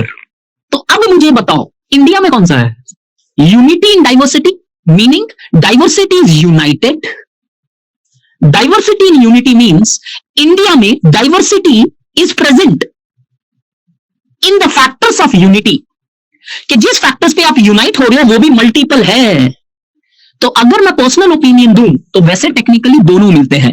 That Indian society is a well amalgamation of unity in diversity, that the diversity remains united with each other, having the we feeling, but this we feeling is largely on the basis of multiple factors leading और giving rise to diversity in unity. That means सारे के सारे लोग united हैं, unity in diversity. But जो united हैं ये सारे लोग, वो मल्टीपल फैक्टर्स है, मतलब डाइवर्सिटी इन यूनिटी। एक कॉमन फैक्टर में हम सब यूनाइटेड नहीं है, बहुत सारे फैक्टर्स पे यूनाइटेड है। तो लेट्स सी दिस। जब एक इंडियन अमेरिका जाता है तो आप क्या देखते हो, सारे इंडियन किस फैक्टर पे यूनाइटेड हो जाते हैं? चांसेस है you will often see that when you go, Indian identity पे यूनाइटेड हो जाता है। तो मतलब सब इंडियंस एक ही फैक्टर, कॉमन फैक्टर पे यूनाइटेड है। लेकिन जब वही इंडियन इंडिया में आ जाते हैं तो किस फैक्टर पे यूनाइटेड होते हैं? कोई रिलीजन के बेसिस पे हो जा रहा है, कोई लैंग्वेज के बेसिस पे हो रहा है, कोई खाने पीने के पैटर्न पे हो सकता है, या फिर कोई डिफरेंट कल्चरल प्रैक्टिसेस पे है। तो let's see, Bengali Muslim is more United with a Bengali Hindu than being united with a Malayali Muslim. Can we say that? कि शायद उसके ज्यादा बेहतर यूनिटी एक बंगाली हिंदू के साथ होने के चांसेस ज्यादा है when compared to maybe a Kerala Muslim. So Indians are not united on a single factor. What exists in India is diversity in unity, but this unity is certainly present among diversity. तो क्या पूरा का पूरा topic dead clearly दिमाग में fit हुआ?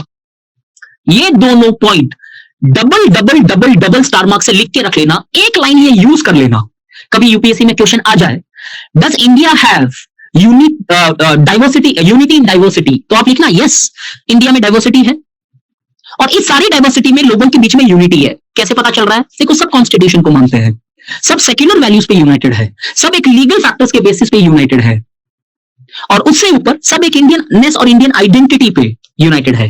Conclusion में लिखना, but however in India certainly there exists unity among diversity, but the factors of those unity are not same, where we often see there exists diversity in unity. तो हम और आप जिस बेसिस पे United है ना दोस्त, वो बहुत सारे हैं, एक फैक्टर पे हम यूनाइटेड नहीं है। ये अगर क्लियर हो गया, मेरा दावा है कि आप डाइवर्सिटी और यूनिटी के क्वेश्चन में कभी फंसने वाले नहीं हो। क्यों? ज्योग्राफिकल डाइवर्सिटी, लिंग्विस्टिक डाइवर्सिटी, इतनी लैंग्वेज है, ये क्वेश्चन नहीं आने वाले हैं यार। क्वेश्चन आते हैं इस तरीके से फंसे हुए। तो कैन आई मूव अहेड? ये क्लियर है सबका? इन दोनों लाइन का मतलब क्या कर रहे हो यार युवराज? इन दोनों लाइन का मतलब ही तो समझाया था इतनी देर यार। चलो फिर एक बार लास्ट टाइम बोल रहा हूं, please understand. Unity in diversity means India, Brahmins, Kshatriya, Vaishya, Shudra, या फिर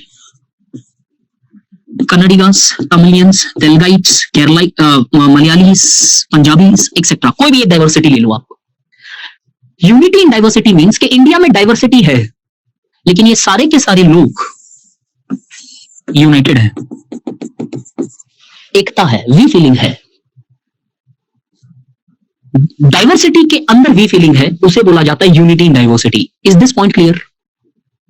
दूसरा बोलूं, डाइवर्सिटी इन यूनिटी, इसको समझने के लिए दिक्कत आ रही है तो ये देख लो। मैंने होमोजीनियस सोसाइटी का एग्जांपल दिया था।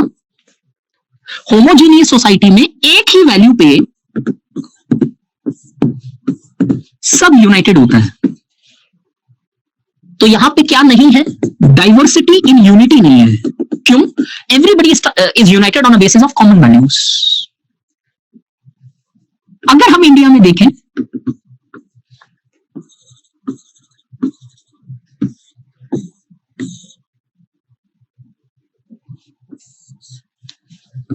कोई किसी वैल्यू पे यूनाइटेड है, कोई किसी वैल्यू पे यूनाइटेड है। टेक एन एग्जांपल जो मैंने दिया, बंगाली हिंदू बंगाली मुस्लिम्स के साथ ज्यादा यूनिटी फील करता है बिकॉज ऑफ लैंग्वेज, कल्चर। लेकिन वही बंगाली हिंदू शायद असमीज हिंदूज के साथ या फिर तमिलियन हिंदू के साथ ज्यादा यूनिटी फील करेगा जब बात आएगी रिलीजन की। तो हो क्या रहा है?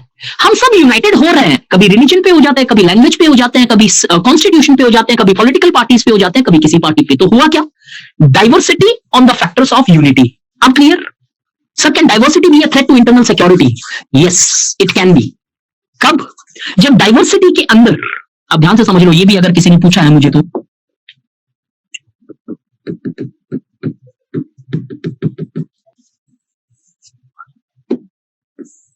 जब इस डाइवर्सिटी के अंदर एक्सक्लूजन,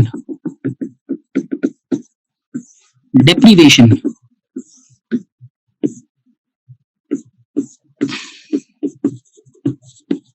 टारगेटिंग पर्टिकुलर सेक्शंस, जब ये डाइवर्सिटी के अंदर आप कुछ लोगों को या कुछ ग्रुप्स को टारगेट करने लगो, तो ये डाइवर्सिटी सिक्योरिटी ही थ्रेट नहीं, but it can largely lead to radicalisation as well.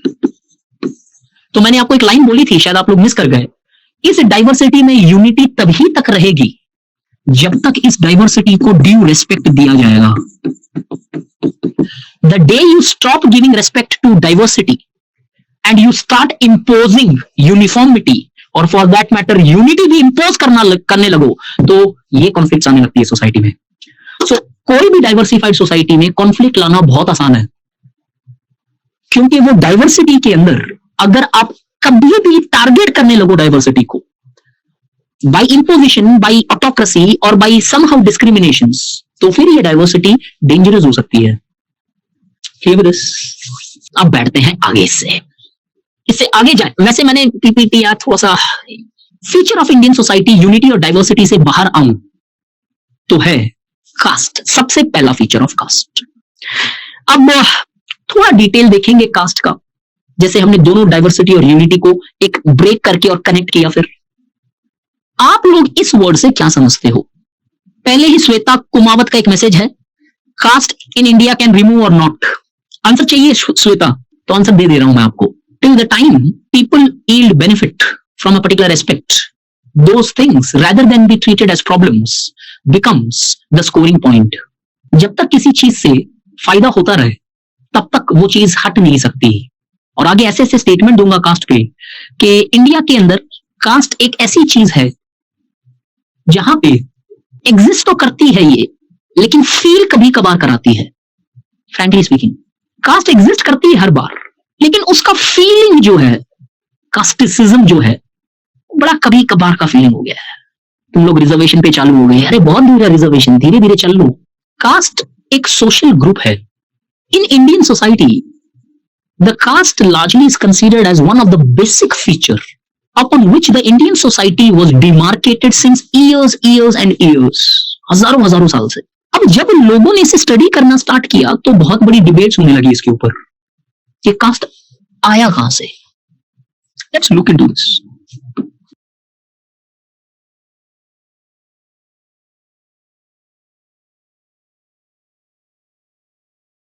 इसको टच एंड गो रखेंगे बिकॉज इस पे शायद क्वेश्चन नहीं आएगा, बट जस्ट बैकग्राउंड जानने के लिए। Origin of caste, where exactly the caste originated. So caste is a social grouping where the social groups are divided on the basis of pollution and purity. Pollution and purity एक basic part है जिसके basis पे पूरी caste society चलती है। ये हटा दो, कास्ट सोसाइटी फॉल करने लगती है। अब लोगों ने डिफरेंट इसके विचार दिए हैं, कहां से आई caste. Before starting any theory, let me make it one thing very clear, none of these theory today are accepted by the intellectuals, but they've given these theories so that you understand that certainty about caste system does not exist. Before starting caste, अब मैं एक point clearly बता दे रहा हूं, ध्यान से ये point समझ लेना और हो सके तो लिख के रख लेना। Any point made on caste would always have its contradictions present. I'll repeat. Any point made on caste would always have its contradiction present। मतलब तुम कास्ट पे कुछ भी कह लो, जितना सच तुम तुम्हारा पॉइंट को बता रहे हो उतना ही उसका कॉन्ट्रडिक्शन भी सही है, ये अज्यूम करके चलो। मतलब भाई कोई ऐसी चीज नहीं है जो आप सर्टनली कास्ट पे बोल दो ऐसा ही है कास्ट, क्योंकि जिस डाइवर्सिफाइड सोसाइटी में हम रहे वहां पे कास्ट की प्रैक्टिसेस बहुत वेरी करती रही। अब जस्ट आपको पूरी चीज को समझाने से पहले एक डायग्राम दे रहा हूं, उसे अच्छे से समझना कि इतना इजी नहीं है कि कास्ट ये है, ये पढ़ लिया ये हो गया कास्ट। एक साहब है, उन्होंने स्टडी की कास्ट को इंडिया में, और इस स्टडी में उनको ये मिला कि जो एक्सट्रीम पॉइंट्स है कास्ट के अंदर इंडिया में वो नियर अबाउट फिक्स्ड है।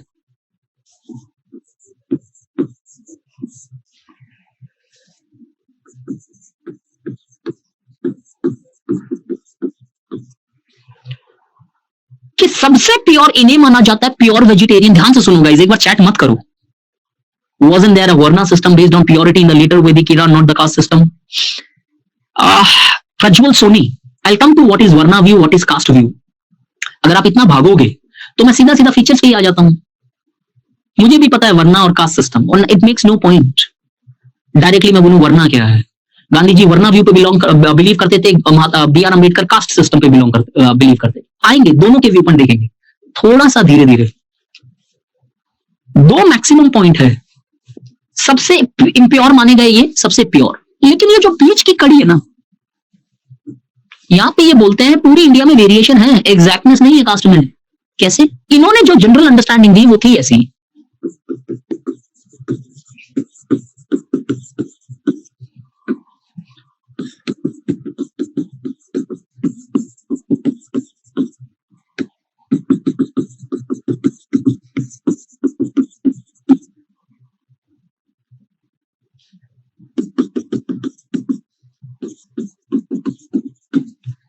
स्टडी थी स्टीवनसन की. इन्होंने कास्ट को फूड पैटर्न के अंदर पढ़ने की कोशिश की, क्योंकि हमेशा कास्ट को पोल्यूशन प्योरिटी से माना गया, और उस पोल्यूशन प्योरिटी का एक रीजन दिखाया गया कि खान पान की हैबिट्स. पूरे कास्ट को इंडिया में जब स्टडी किया तो इसने बोला भाई ये पॉइंट और ये पॉइंट चलो पूरी इंडिया में फिक्स्ड है. तुम केरला चले जाओ, तमिलनाडु चले जाओ, बंगाल चले जाओ, ये सबसे हाईएस्ट प्योर माने जाते हैं, ये सबसे इम्प्योर माने जाते हैं. लेकिन ये जो बीच के जो पॉइंट्स है ये वेरी करते हैं. जैसे उन्होंने बोला वेस्ट बंगाल के अंदर फिश ईटर्स ज्यादा प्योर माने जाते हैं when compare to chicken eaters. बाकी इंडिया में ऐसा नहीं देखा गया. इसलिए मैंने पहला स्टेटमेंट दिया था आपको, any statement you make on caste would always have it's contradiction present. ये पॉइंट क्लियर हो गया सबका कि हर पॉइंट जो तुम बोलोगे उसका कॉन्ट्राडिक्शन उतना ही सही है जितना आप अपनी चीज को सही बता रहे हो. तो कोई यूनिफॉर्मिटी नहीं है कास्ट में यार. पंजाब में अलग तरीके से चल रही है, बंगाल में अलग तरीके से चल रही है, असम में अलग तरीके से चल रही है, कश्मीर में अलग तरीके से चल रही है. लेकिन हमें एक ओवरऑल अंडरस्टैंडिंग लेनी है.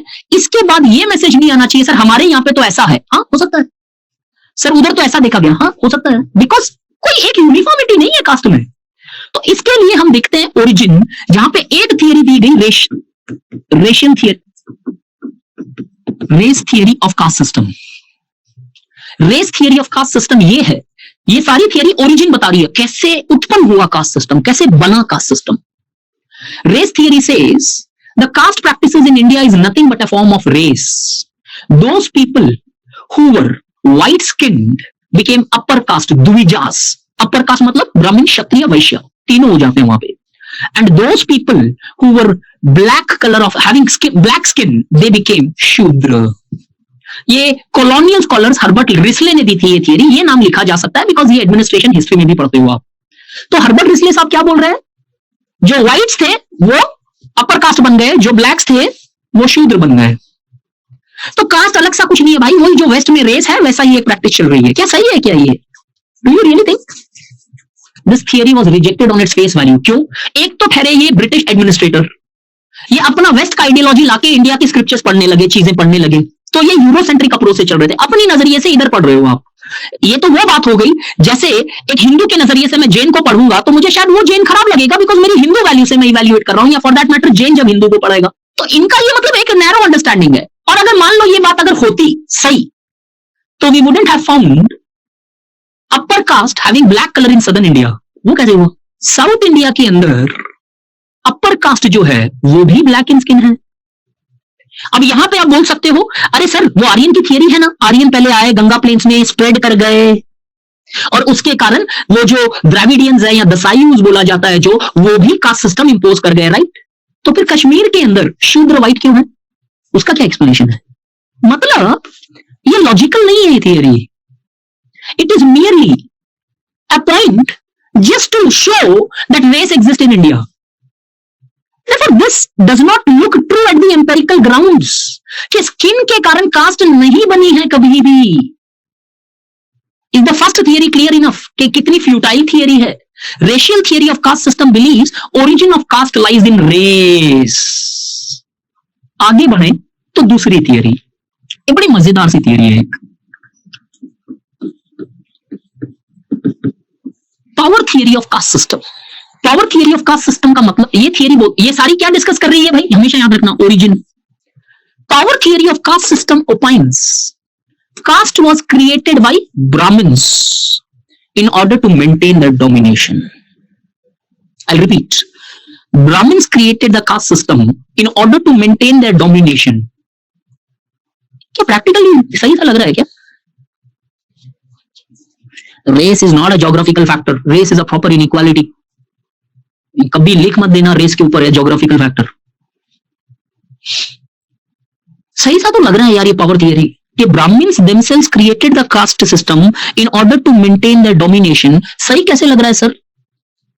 ब्राह्मण्स को लैंड ग्रांट मिल रही थी, ब्राह्मण्स ही स्क्रिप्चर्स पढ़ सकते थे, ब्राह्मण्स जरूरी थे किसी भी यज्ञ, किसी भी पूजा या किसी भी एक पर्टिकुलर सैक्रिफाइस के लिए. ये थियरी बड़ी सही सी है, लेकिन किस चीज के लिए? ब्राह्मण्स की सुप्रीमेसी की कॉज बताने के लिए ये थियरी सही लग रही है भाई. बट हमें बताना क्या है? इसका ओरिजिन देख रहे हैं हम. If you say that the Brahmins largely were the people responsible for creating the caste system, this theory looks good to explain the domination of Brahmins in the caste system, but it is not having capacities to explain the origin of caste system, as it does not explain how did Brahmin arrive at first place. ये ब्राह्मण कैसे cast आई इधर? Brahmins आई कैसे ये नहीं पता चल रहा है ना. और ब्राह्मण भी एक कास्ट थी, तो ओरिजिन कैसे है फिर ब्राह्मण्स की? अब इधर क्या है, मिथिकल एक्सप्लेनेशंस अटैच करने जाओ तो कुछ लगती है, लेकिन वो इसकी नहीं है, वो अलग एक एस्पेक्ट है. इसको मैं थर्ड थियरी से ऐड कर दूं तो थोड़ा सा कॉम्बिनेशन बैठता है. बट ये पॉइंट समझ में आया. ये ब्राह्मण की ओरिजिन को नहीं बताते हैं भाई. ब्राह्मण कैसे बने? बिकॉज ब्राह्मण भी एक कास्ट है, और अगर ब्राह्मण बने हैं तो उनका एक रीजन होना चाहिए उधर. So make the point very clear कि this theory looks very practical, but it is not good to explain the origin of caste system. सारे लोगों ने इसे नकार के साइड में रख दिया, और इसका कोई आज लेने वाला भी नहीं है. ओरिजिन नहीं बता रही है ये. जब सब चीजें फेल करने लगी तो एक लॉजिकल थियरी है जिसके कुछ कुछ एविडेंस मिले हैं हमें. Occupational theory of caste system. ये तो पढ़ा होगा आर एस शर्मा के अंदर आपने. Caste is the result of occupation, that the people initially chose their occupation, on the basis of their occupation they were allocated their caste. ये तो history में as far as R S Sharma मैं बोलूं, जो एक बहुत ही ऑथेंटिक ऑथर है as far as ancient India, our past, our ancient past, अगर उनकी किताब देखो या एनसीईआरटी देखो, वहां पे भी उन्होंने क्लियरली मेंशन किया है कि ऑक्यूपेशन पहले लोग करने लगे, और इस ऑक्यूपेशन के बेसिस पे धीरे धीरे ये कास्ट सिस्टम बनने लगा. जो ये कर रहे थे वो ब्राह्मण्स बन गए, जो ये कर रहे थे वो क्षत्रिय बन गए, या कोई शूद्र या कोई वैश्य बन गए. ये थोड़ा सा हिस्टोरिकल एविडेंस लेके चलता है. But just like the people who consider this as authentic, even the question marks are raised on occupational theory, जहां पे ये इस बेसिस पे क्वेश्चन की गई कि क्लियर कट एम्पेरिकल एविडेंसेस नहीं है कि ये ऑक्यूपेशन से बन रही है कास्ट. ये एक अजम्पशन लिया जा रहा है हमारा हिस्टोरियंस का कि this is largely the result of occupation, but evidence नहीं होने के कारण इसे थोड़ा सा क्वेश्चन मार्क के साथ देखा जाता है कि मे बी, बट अगेन ये तो है ही नहीं, ये हो सकता है, इतना एक्सेप्टेबल है इधर. तो इज द पॉइंट क्लियर कि how do we see that yes at the best हमारे पास जो एक लॉजिक के साथ एक्सेप्टेबल चीज है, जो थोड़े थोड़े एविडेंसेस है, एग्जैक्ट तो नहीं है, कि ऑक्यूपेशन शायद एक ग्राउंड रहा कास्ट सिस्टम का ओरिजिन का, जो आगे जाके लेटर वेदिक के अंदर वो स्ट्रिंजेंट होता चला गया, और अब लेटर वेदिक में ये हुआ कि आपकी कास्ट ऑक्यूपेशन को डिटरमाइन करने लगी. लेकिन अगेन ओरिजिन देख रहे हैं तो स्टार्ट देखेंगे हम. स्टार्ट तो कहीं ना कहीं हिस्टोरियंस भी बोलते हैं ऑक्यूपेशन से कास्ट शायद बनना स्टार्ट हो गया. जिधर गिल्ड्स के एग्जांपल दिए गए हैं, ये कुछ ऐसे एग्जांपल्स दिए गए हैं. अब ये थियरी भी जब एक क्वेश्चन मार्क के नीचे रहने लगी, तो कुछ लोगों ने, जब कुछ भी चीज की एक्सप्लेनेशन नहीं मिलती है, तो लास्ट में उसको एक्सप्लेन कैसे किया जाता है? कोई आइडिया? आप और हम भी करते हैं यार, भगवान पे छोड़ दो, मैंने मेरी पूरी कोशिश कर ली, एग्जाम दे दिया, अच्छे से दे दिया, अब ऊपर वाला जाने है. ऐसा नॉर्मल हम भी आज भी करते हैं शायद. तो जो नेक्स्ट थियरी आई, उस थियरी का नाम है divine theory of caste system. ये तो आपने बचपन से सुना होगा. क्या बोलता है ये theory? Divine theory of caste system opines that the caste was created by the god himself, where the Brahmins were born out of mouth of Brahma, Kshatriya from the hands of Brahma arms, Vaishya from the thighs and Shudra from the feet. सुना है ये कभी? वैसे ही origin theory लिखने के लिए question नहीं आएगा, लेकिन इसको यूज करूंगा आगे, इसलिए बता रहा हूं. ब्रह्मा बोला जाता है, ठीक है, कल कोई कृष्णा बोलेगा, फिर कोई शिवा बोलेगा, ऐसे नहीं भाई, जो है वो लिखेंगे. अब हम सब गॉड को इक्वल लेके चलते हैं, लेकिन जिन्होंने जो बोला है थियरी में, तो एटलीस्ट वही लिखो, ठीक है. ब्रह्मा के माउथ से ब्राह्मण आए, हैंड से आर्म से, हैंड मतलब आर्म से क्षत्रिय आए, थाई से वैश्य आए और फीट से शूद्र आए, ऐसी ये डिवाइन थियरी बोलती है कि divine theory largely talks about this particular. अब जो चीज भगवान ने बनाई है उसका कोई एविडेंस का कोई क्वेश्चन ही नहीं उठता यार, तो फिर इसके एविडेंस की कोई बात नहीं है। अगर मानो तो सही है, नहीं मानो तो नहीं है। लेकिन जब आप एक सब्जेक्ट में जाओ तो उस थियरी को रिजेक्ट कर दिया जाता है जिसके कोई क्लियर कट एविडेंसेस नहीं है। This at the best remains your belief, you can not consider it as a theory. तो फाइनली लोगों ने गिव अप कर दिया और लास्ट थियरी निकाली जिसे बोला जाता है liberal theory of caste system और evolutionary theory of caste system. Last but not the least, जब हर चीज फेल हो गई, हर चीज हमेशा क्वेश्चन होने लगी, तो इवोल्यूशनरी थियरी आती है और बोलती है the origin of caste system, the caste system originated in different places because of different factors. कहीं पे शायद ये ऑक्यूपेशन से बना, कहीं पे कुछ ब्राह्मण्स ने बनाया होगा, कहीं पे शायद ये कलर के डिवीजन से आया और कहीं पे हो सकता है कुछ मिथ्स या डिवाइन फैक्टर से लोगों ने एक्सेप्ट कर लिया। अब ये थियरी एक्सेप्टेबल इसलिए हो जाती है क्योंकि एग्जैक्टनेस नहीं है इसका। अरे बाप रे सर, वैश्या फ्रॉम स्टमक, ये तो भाई पहली बार सुना है मैंने गौरव। जहां तक मैंने पढ़ा है वैश्या इज फ्रॉम थाइस, ऐसा बोला जाता है। स्टमक तो मुझे नहीं पता है, पहली बार सुना है, but I am not sure. मैंने जितना पढ़ा है उसमें तो थाइस लिखा हुआ है, स्टमक का मुझे नहीं पता है। बट एट द एंड एक चीज क्लियर कर लेना कि ये सारी ओरिजिन की थियरी आज वेल एक्सेप्टेबल नहीं है और शायद तब तक नहीं रहेगी जब तक इंडस वैली सिविलाइजेशन की स्क्रिप्ट डेसिफर नहीं कर ली जाए। अगर इसकी ओरिजिन मिलती है तो शायद उस टाइम के अंदर से मिलेगी, शायद हमें कुछ पता लग जाए कि एग्जैक्टली बना कैसे ये caste. Till that time all of these theories are true and false at the same time.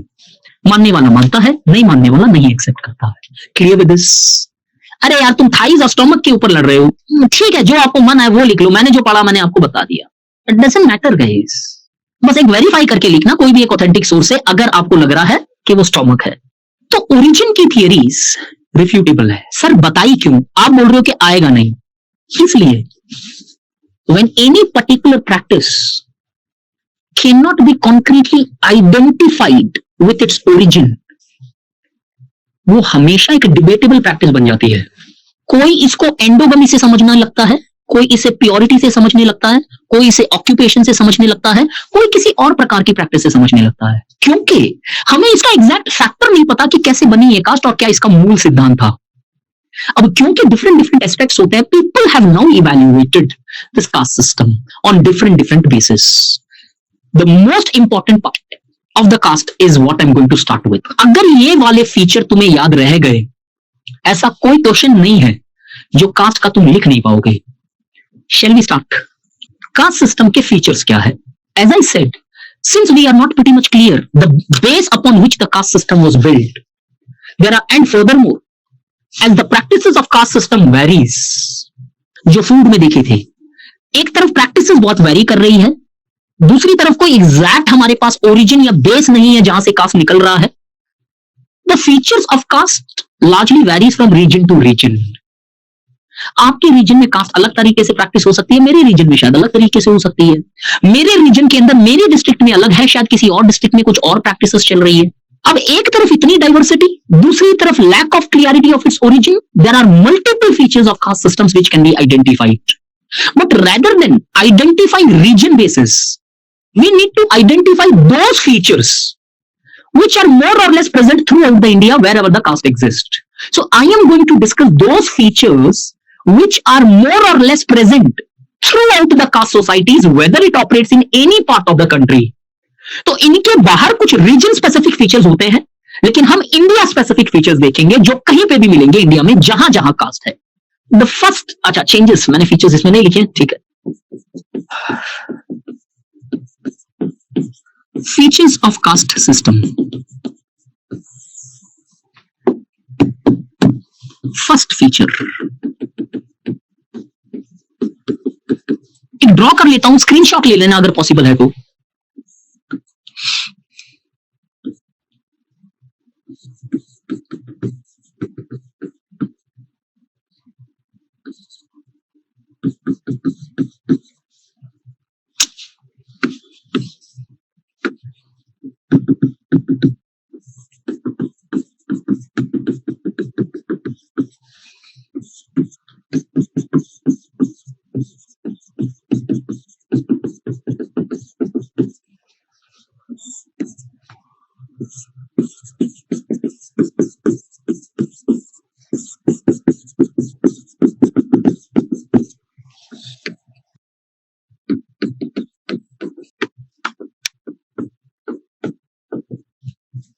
एक स्क्रीनशॉट ले लेना guys. Although the caste practices varies from society to society, district to district, region to region, but overall, these are some of the features which are present throughout the Indian society wherever caste exists. Let's see the first feature. Caste always operates as a hierarchy. अब hierarchy क्या होती है?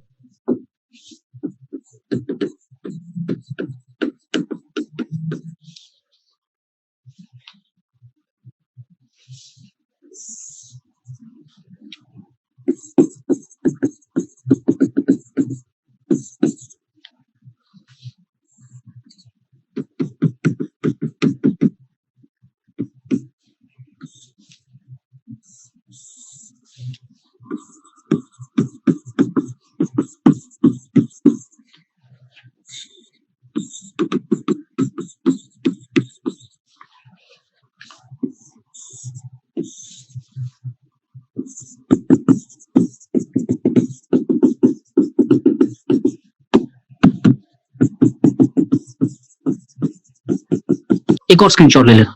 Read out कर रहा हूं ध्यान से, आराम से. सोसाइटी में नॉर्मली डिफरेंस होते हैं. कोई गोरा है, कोई काला है, कोई लंबा है, कोई चौड़ा है, कोई छोटा है, कोई मेल है, कोई फीमेल है, एक्सेट्रा. इन डिफरेंसेस को जब इवैल्यूएट करने लगते हो आप, नहीं गोरा ज्यादा बढ़िया है, तो जब इवैल्यूएशन पॉजिटिव या नेगेटिव, ये खराब है, जब इन पे आने लगता है तो वो इनइक्वालिटी बन जाती है सोसाइटी में. इस इनइक्वालिटी को ग्रुप लेवल पे दो तरीके से पढ़ा जाता है, स्ट्रैटिफिकेशन के फॉर्म में, हायरार्की के फॉर्म में. और इनइक्वालिटी इंडिविजुअल लेवल पे भी रहती है, एक आदमी और दूसरे आदमी के बीच में, यहां पे ग्रुप के बीच में, हिंदू, मुस्लिम्स, वैश्यास, क्षत्रियास एक्सेट्रा. हमारा पॉइंट है कास्ट सिस्टम में हमेशा हायरार्की मानी गई है. जब कोई कॉन्सेप्ट आता ना, ये रूल बना के चलो अपने सिविल सर्विसेज पे, जब कोई भी एक एस्पेक्ट आए, पहले उस एस्पेक्ट तक पहुंचो आप. जैसे मैं पूरा एक बेस से आपको यहां तक समझा रहा हूं, वापस नहीं पढ़ना पड़ता है फिर, क्योंकि आप समझ चुके, अच्छा ये क्या है, ये पता चल गया इसका फॉर्म है तुम्हें. लेकिन इसके तो 10 फॉर्म और हैं. अब मैं एक क्वेश्चन पूछ रहा हूं, कोई ध्यान से आंसर करना guys. With the rise of democracy, caste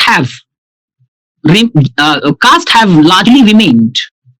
With the rise of industrialization and democratization, caste have largely remained one of the form of inequality. Discuss. अब जब ये आएगा तो फंसोगे आप. क्यों? With the rise of industrialization, democratization, caste एक inequality का form है. हाँ, inequality का form. Inequality. No. Caste is not just any other inequality. Caste is strongly a hierarchical based inequality. Inequality और भी है 10 सोसाइटी में, लेकिन कास्ट सबसे परे है क्योंकि ये हायरार्की पे चलता है. तो मुद्दा ये आता है, डिस्कशन ये नहीं है, डिस्कशन ये है कि पहला फीचर कास्ट का है हायरार्की. समाज में कहीं पे भी जाओ, कास्ट एक हायरार्किकल सिस्टम माना गया, तो समझना हमें ये है कि हायरार्की होती क्या है. अब ग्रुप की जो इनइक्वालिटी है वो दो तरीके से रैंक होता है. एक ग्रुप की रैंकिंग ऐसी होती है जहां पे वो रैंक फिक्स नहीं होती.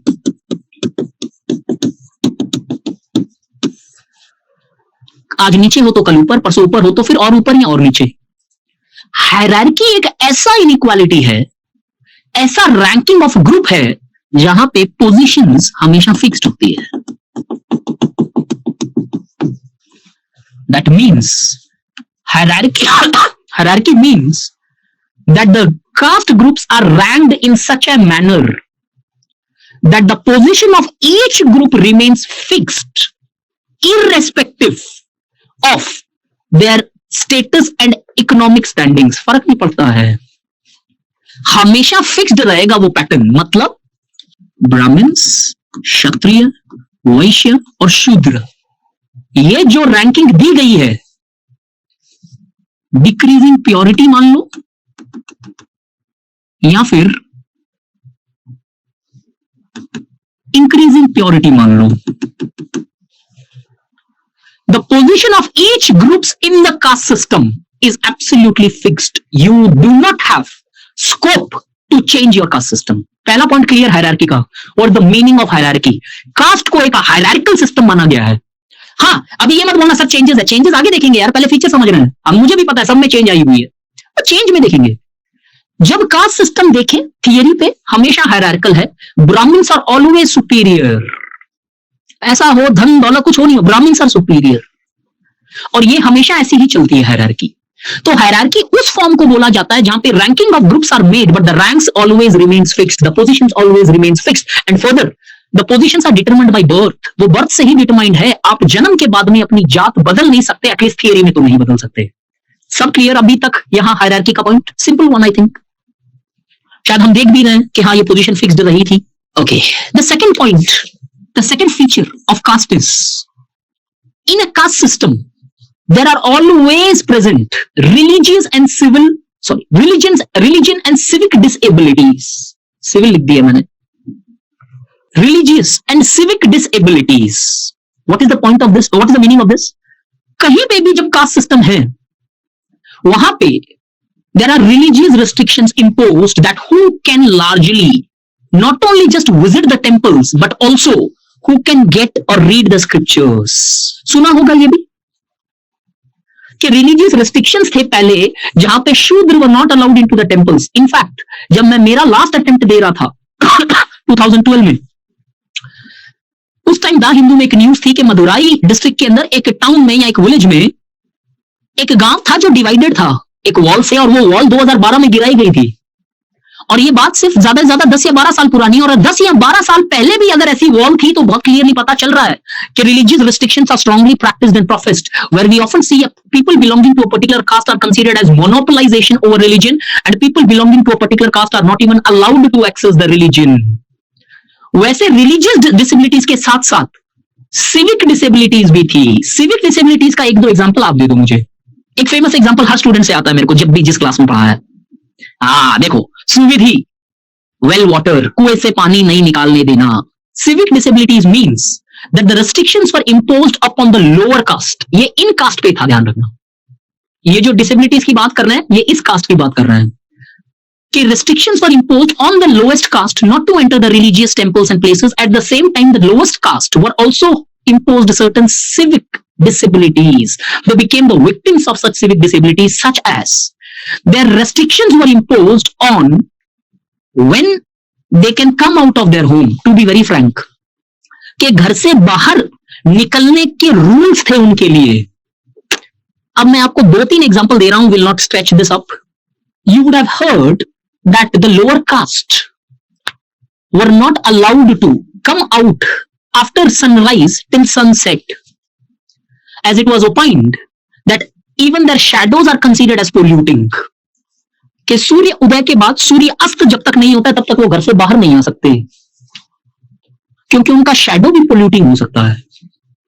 Further, if at all they had to come out of the house, they have to maintain, अब ये अलग अलग जगह पे अलग अलग रूल थे, they have to maintain 17 step distance from any upper caste. 17 कदम का डिस्टेंस मेंटेन करके चलना पड़ेगा। क्यों? ताकि उनका शैडो सामने वाले पे नहीं गिरे और वो पोल्यूशन नहीं फेस हो। फर्दर, शॉकिंग है डिसेबिलिटीज ये सब। आज आपको लगेगा अरे सर ऐसा कैसे, ऐसा हुआ है। The lower cast were forced to tie tumbler around their neck and broom around their waist, so that so that even their footsteps are not left. कि झाड़ू बांध के चलना पड़ता था ताकि उनका फुटस्टेप का, क्योंकि कच्ची सड़कें हुआ करती थी उस टाइम, उनका वो मिट्टी भी या फुटस्टेप भी साफ हो जाए। दूसरा, टम्बलर क्यों टाई करके चलना पड़ता था? इट वॉज ओपाइंड कि अगर अपर कास्ट उधर टम्बलर में थूकना चाहे तो थूक सकता है। और अरे सर ये ज्यादा हो गया, नहीं, ट्रैवनकोर की स्टडी है ये, जब ट्रैवनकोर किंगडम था तब ये प्रैक्टिसेस प्रिविलेंट थी ट्रैवनकोर के अंदर। Coupled with this, the womens of the lower caste were not allowed to cover the upper part of their body. ये ब्रेस्ट टैक्स के बारे में तो सुना ही होगा आपने, ब्रेस्ट टैक्स भी देना पड़ता था लोअर कास्ट वुमेन्स को या लोअर कास्ट को। In fact clearly indicating beside taking well water from well, और मे बी अगर जब थोड़ा और डेवलप भी जाओ तो पब्लिक ट्रांसपोर्टेशंस में ये सारी जगह वो अलाउड नहीं थे। और ऑब्वियसली वो फेमस आपको पता ही है, गांव से बाहर रहना पड़ता था, एक डिमार्केशन होता था इनके एरियाज में। These are the things which was prevalent और इतनी strong level पे practice की जाती थी। So therefore the second feature of the caste system has been imposition of certain restrictions on the both religious and civic spheres. दोनों spheres में, religious और secular sphere दोनों के अंदर restrictions थे। The third point, or the third feature which was present among the caste societies, which is present among the caste societies, is the food restrictions which are imposed. अब ये ध्यान से सुनना guys, important point, 2 minute ध्यान से सुन लो. ये जो restriction थे वो सिर्फ लोएस्ट कास्ट पे थे. ये जो restrictions है ये अपर कास्ट पे है. अब मैं आपको क्वेश्चन पूछ रहा हूं, ध्यान से आंसर देना, शायद खुलेगा दिमाग. अब अगर यूपीएससी ऐसा question they they, the caste system not only impose restriction on the lower caste but it also restricted the activities of upper caste, discuss. Can you right the answer? क्योंकि ज्यादातर हम जब ये मान के चलते हैं ना तो उधर एग्जामिनेशन में झटका लग जाता है, अरे यार लोअर कास्ट की तो पता है, अपर कास्ट का क्या था, और उधर टाइम नहीं है ये सोचने का. अब तो ये जो फूड रिस्ट्रिक्शंस है, these were specifically impose on the upper caste. Upper caste पे क्यों था? क्योंकि भोजन या फूड जो है वो जैसे इंडिया में डिवाइडेड भी है, सात्विक तामसिक, ऐसे भोजन डिवाइडेड भी है अलग अलग चीजों में. देखो तो फूड एक बहुत प्योर माना गया है, इसलिए हम फूड जूठा नहीं छोड़ते हैं या फिर प्योरिटी रखते हैं किचन में. और ये बहुत बड़ा रीजन भी था कि पहले घरों के अंदर वॉशरूम्स नहीं हुआ करते थे, टॉयलेट्स नहीं हुआ करते थे. एक रीजन था कि इम्प्योरिटी आएगी. आज भी हमारे किचन को देखो, आपकी फैमिली में या मेरी फैमिली में वो एक नीट एंड क्लीन रखा जाता है, एक प्योर, जूते पहन के नहीं जाते हैं आज भी हम किचन के अंदर, रसोई के अंदर. तो फूड एक बहुत इंपॉर्टेंट एस्पेक्ट था प्योरिटी का, और ये पूरा का पूरा ढांचा या सिस्टम भी बनाया गया था प्योरिटी और इम्प्योरिटी पे. अगर इनमें से प्योरिटी फॉल कर गई तो ये वर्टिकल से हॉरिजॉन्टल बन जाएगा सिस्टम, मतलब ब्राह्मण, क्षत्रिय, वैश्य, शूद्र बराबर सा हो जाएगा सिस्टम, हॉरिजॉन्टल ग्रुपिंग बन जाएगी वर्टिकल से. तो इस प्योरिटी को मेंटेन करने के लिए हर पॉसिबल चीज की गई. नीचे वालों को रेस्ट्रिक्ट किया गया कि इनकी प्योरिटी खराब नहीं हो, और ऊपर वालों पे भी रेस्ट्रिक्शंस लगाए गए ताकि तुम प्योर रहो. अब ये फूड रेस्ट्रिक्शंस थे क्या? अब इसके ऊपर थोड़ी सी डिबेट है. फूड को अगर हम देखें तो 2 पार्ट में डिवाइड किया गया था.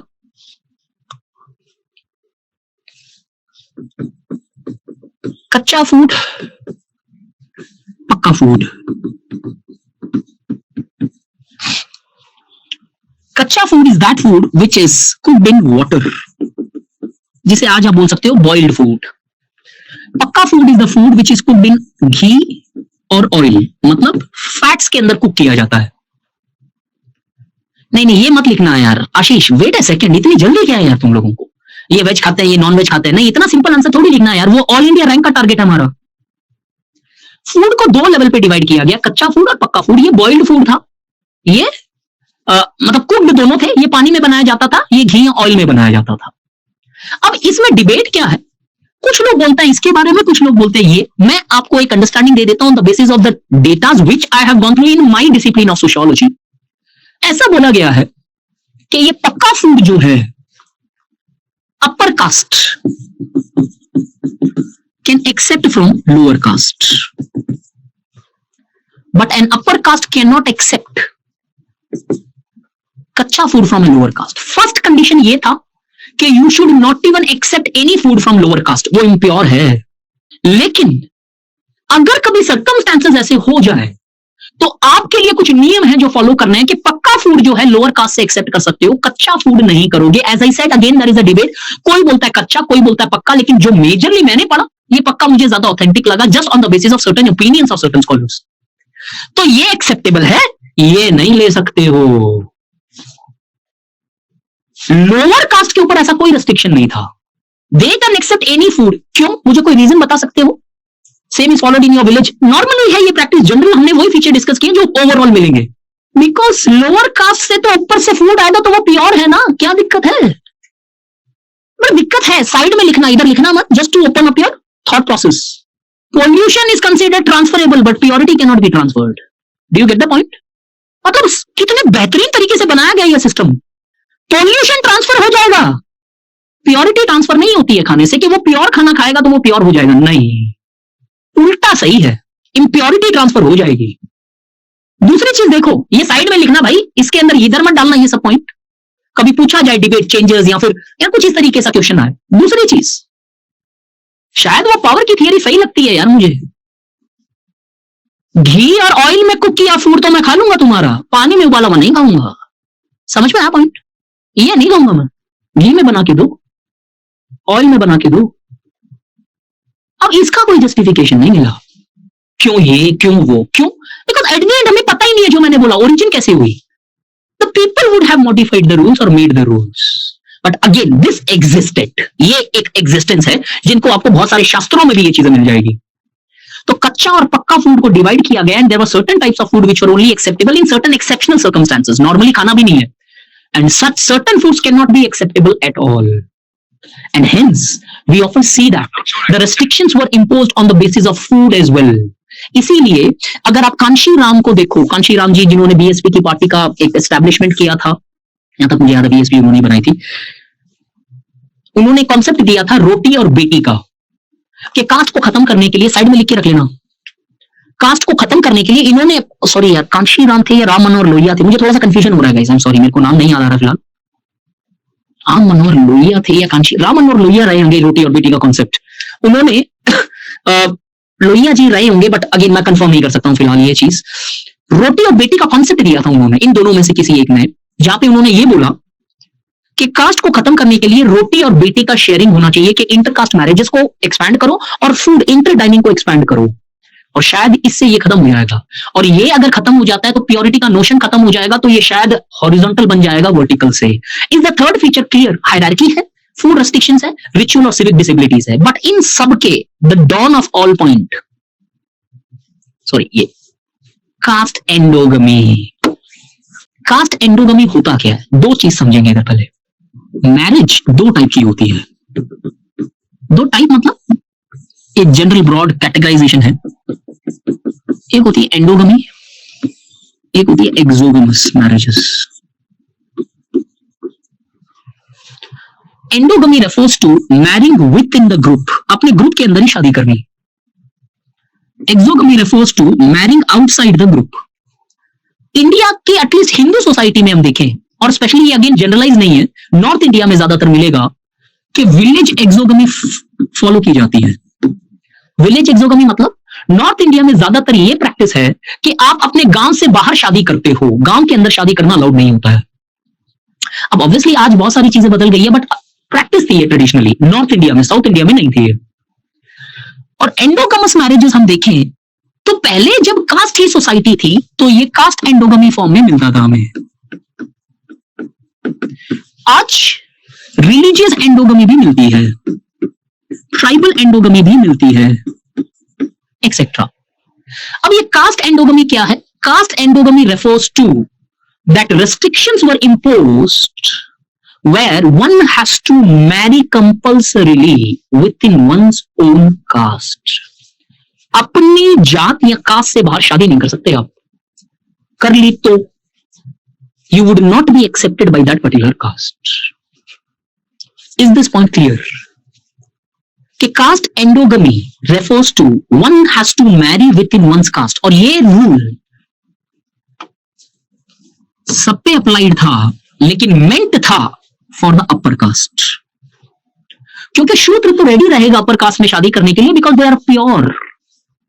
ये रेस्ट्रिक्शन इन तीनों पे ज्यादा अप्लाइड था. ऑब्वियसली प्रैक्टिस इन्हें भी करनी पड़ती थी because it was imposed, but this was meant to maintain the purity of the pure caste, where the varnas, the dvijas, twice born upper caste people cannot marry outside their caste. That means ब्राह्मण क्षत्रिय में भी शादी नहीं करेगा, या for that matter वैश्य ब्राह्मण में या क्षत्रिय में शादी नहीं करेगा. ब्राह्मण ब्राह्मण, और ये यहां तक नहीं थी चीज, इसमें भी कॉम्प्लिकेशंस है.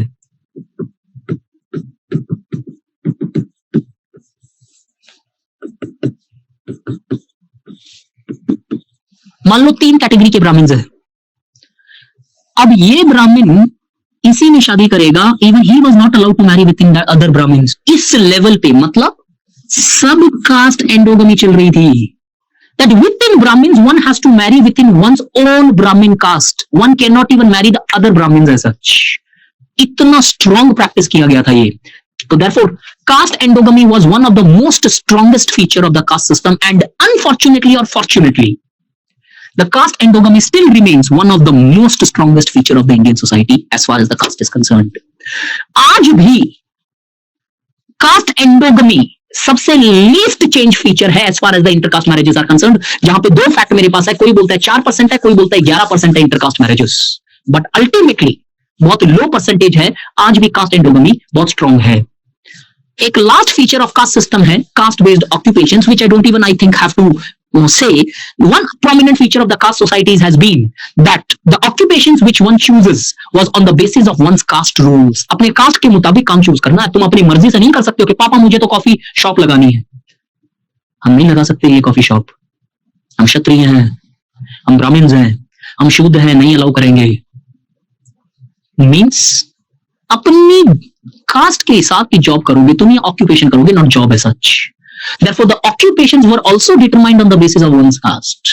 The marriage was determined on the basis of one's caste. The rules and regulations were determined on the basis of one's caste, and the entire caste was arranged on the basis of hierarchy and the notions of purities, indicating that the caste system had strongest impact on the entire society of India for ages and ages. Is the point clear? No, caste is not related to religion, Shivam. Religion may support caste system.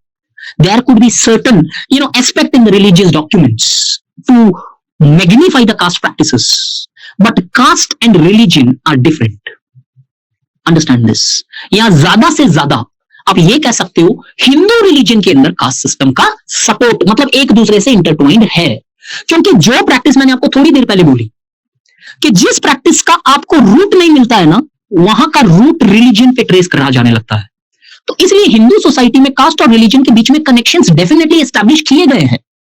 But आप बोलो religion और cast एक है, वो difficult हो जाता है।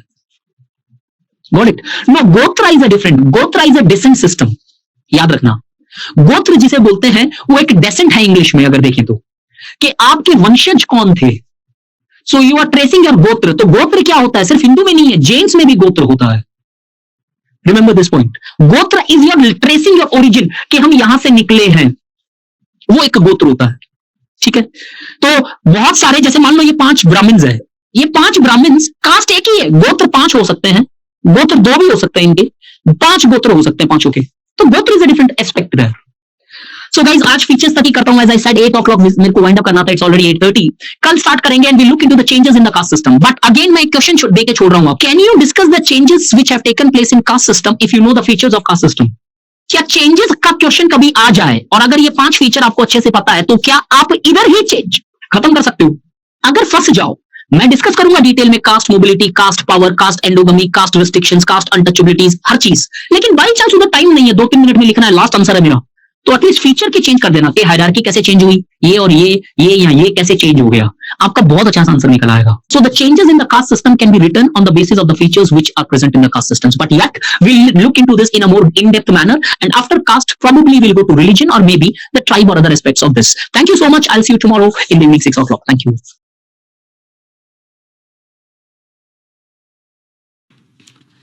आज ये देखने को मिल रहा है कि lower caste strongly emphasises caste endogamy as well.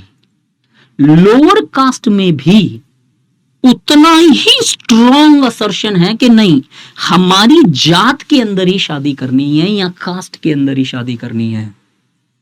तो जो प्रैक्टिस पहले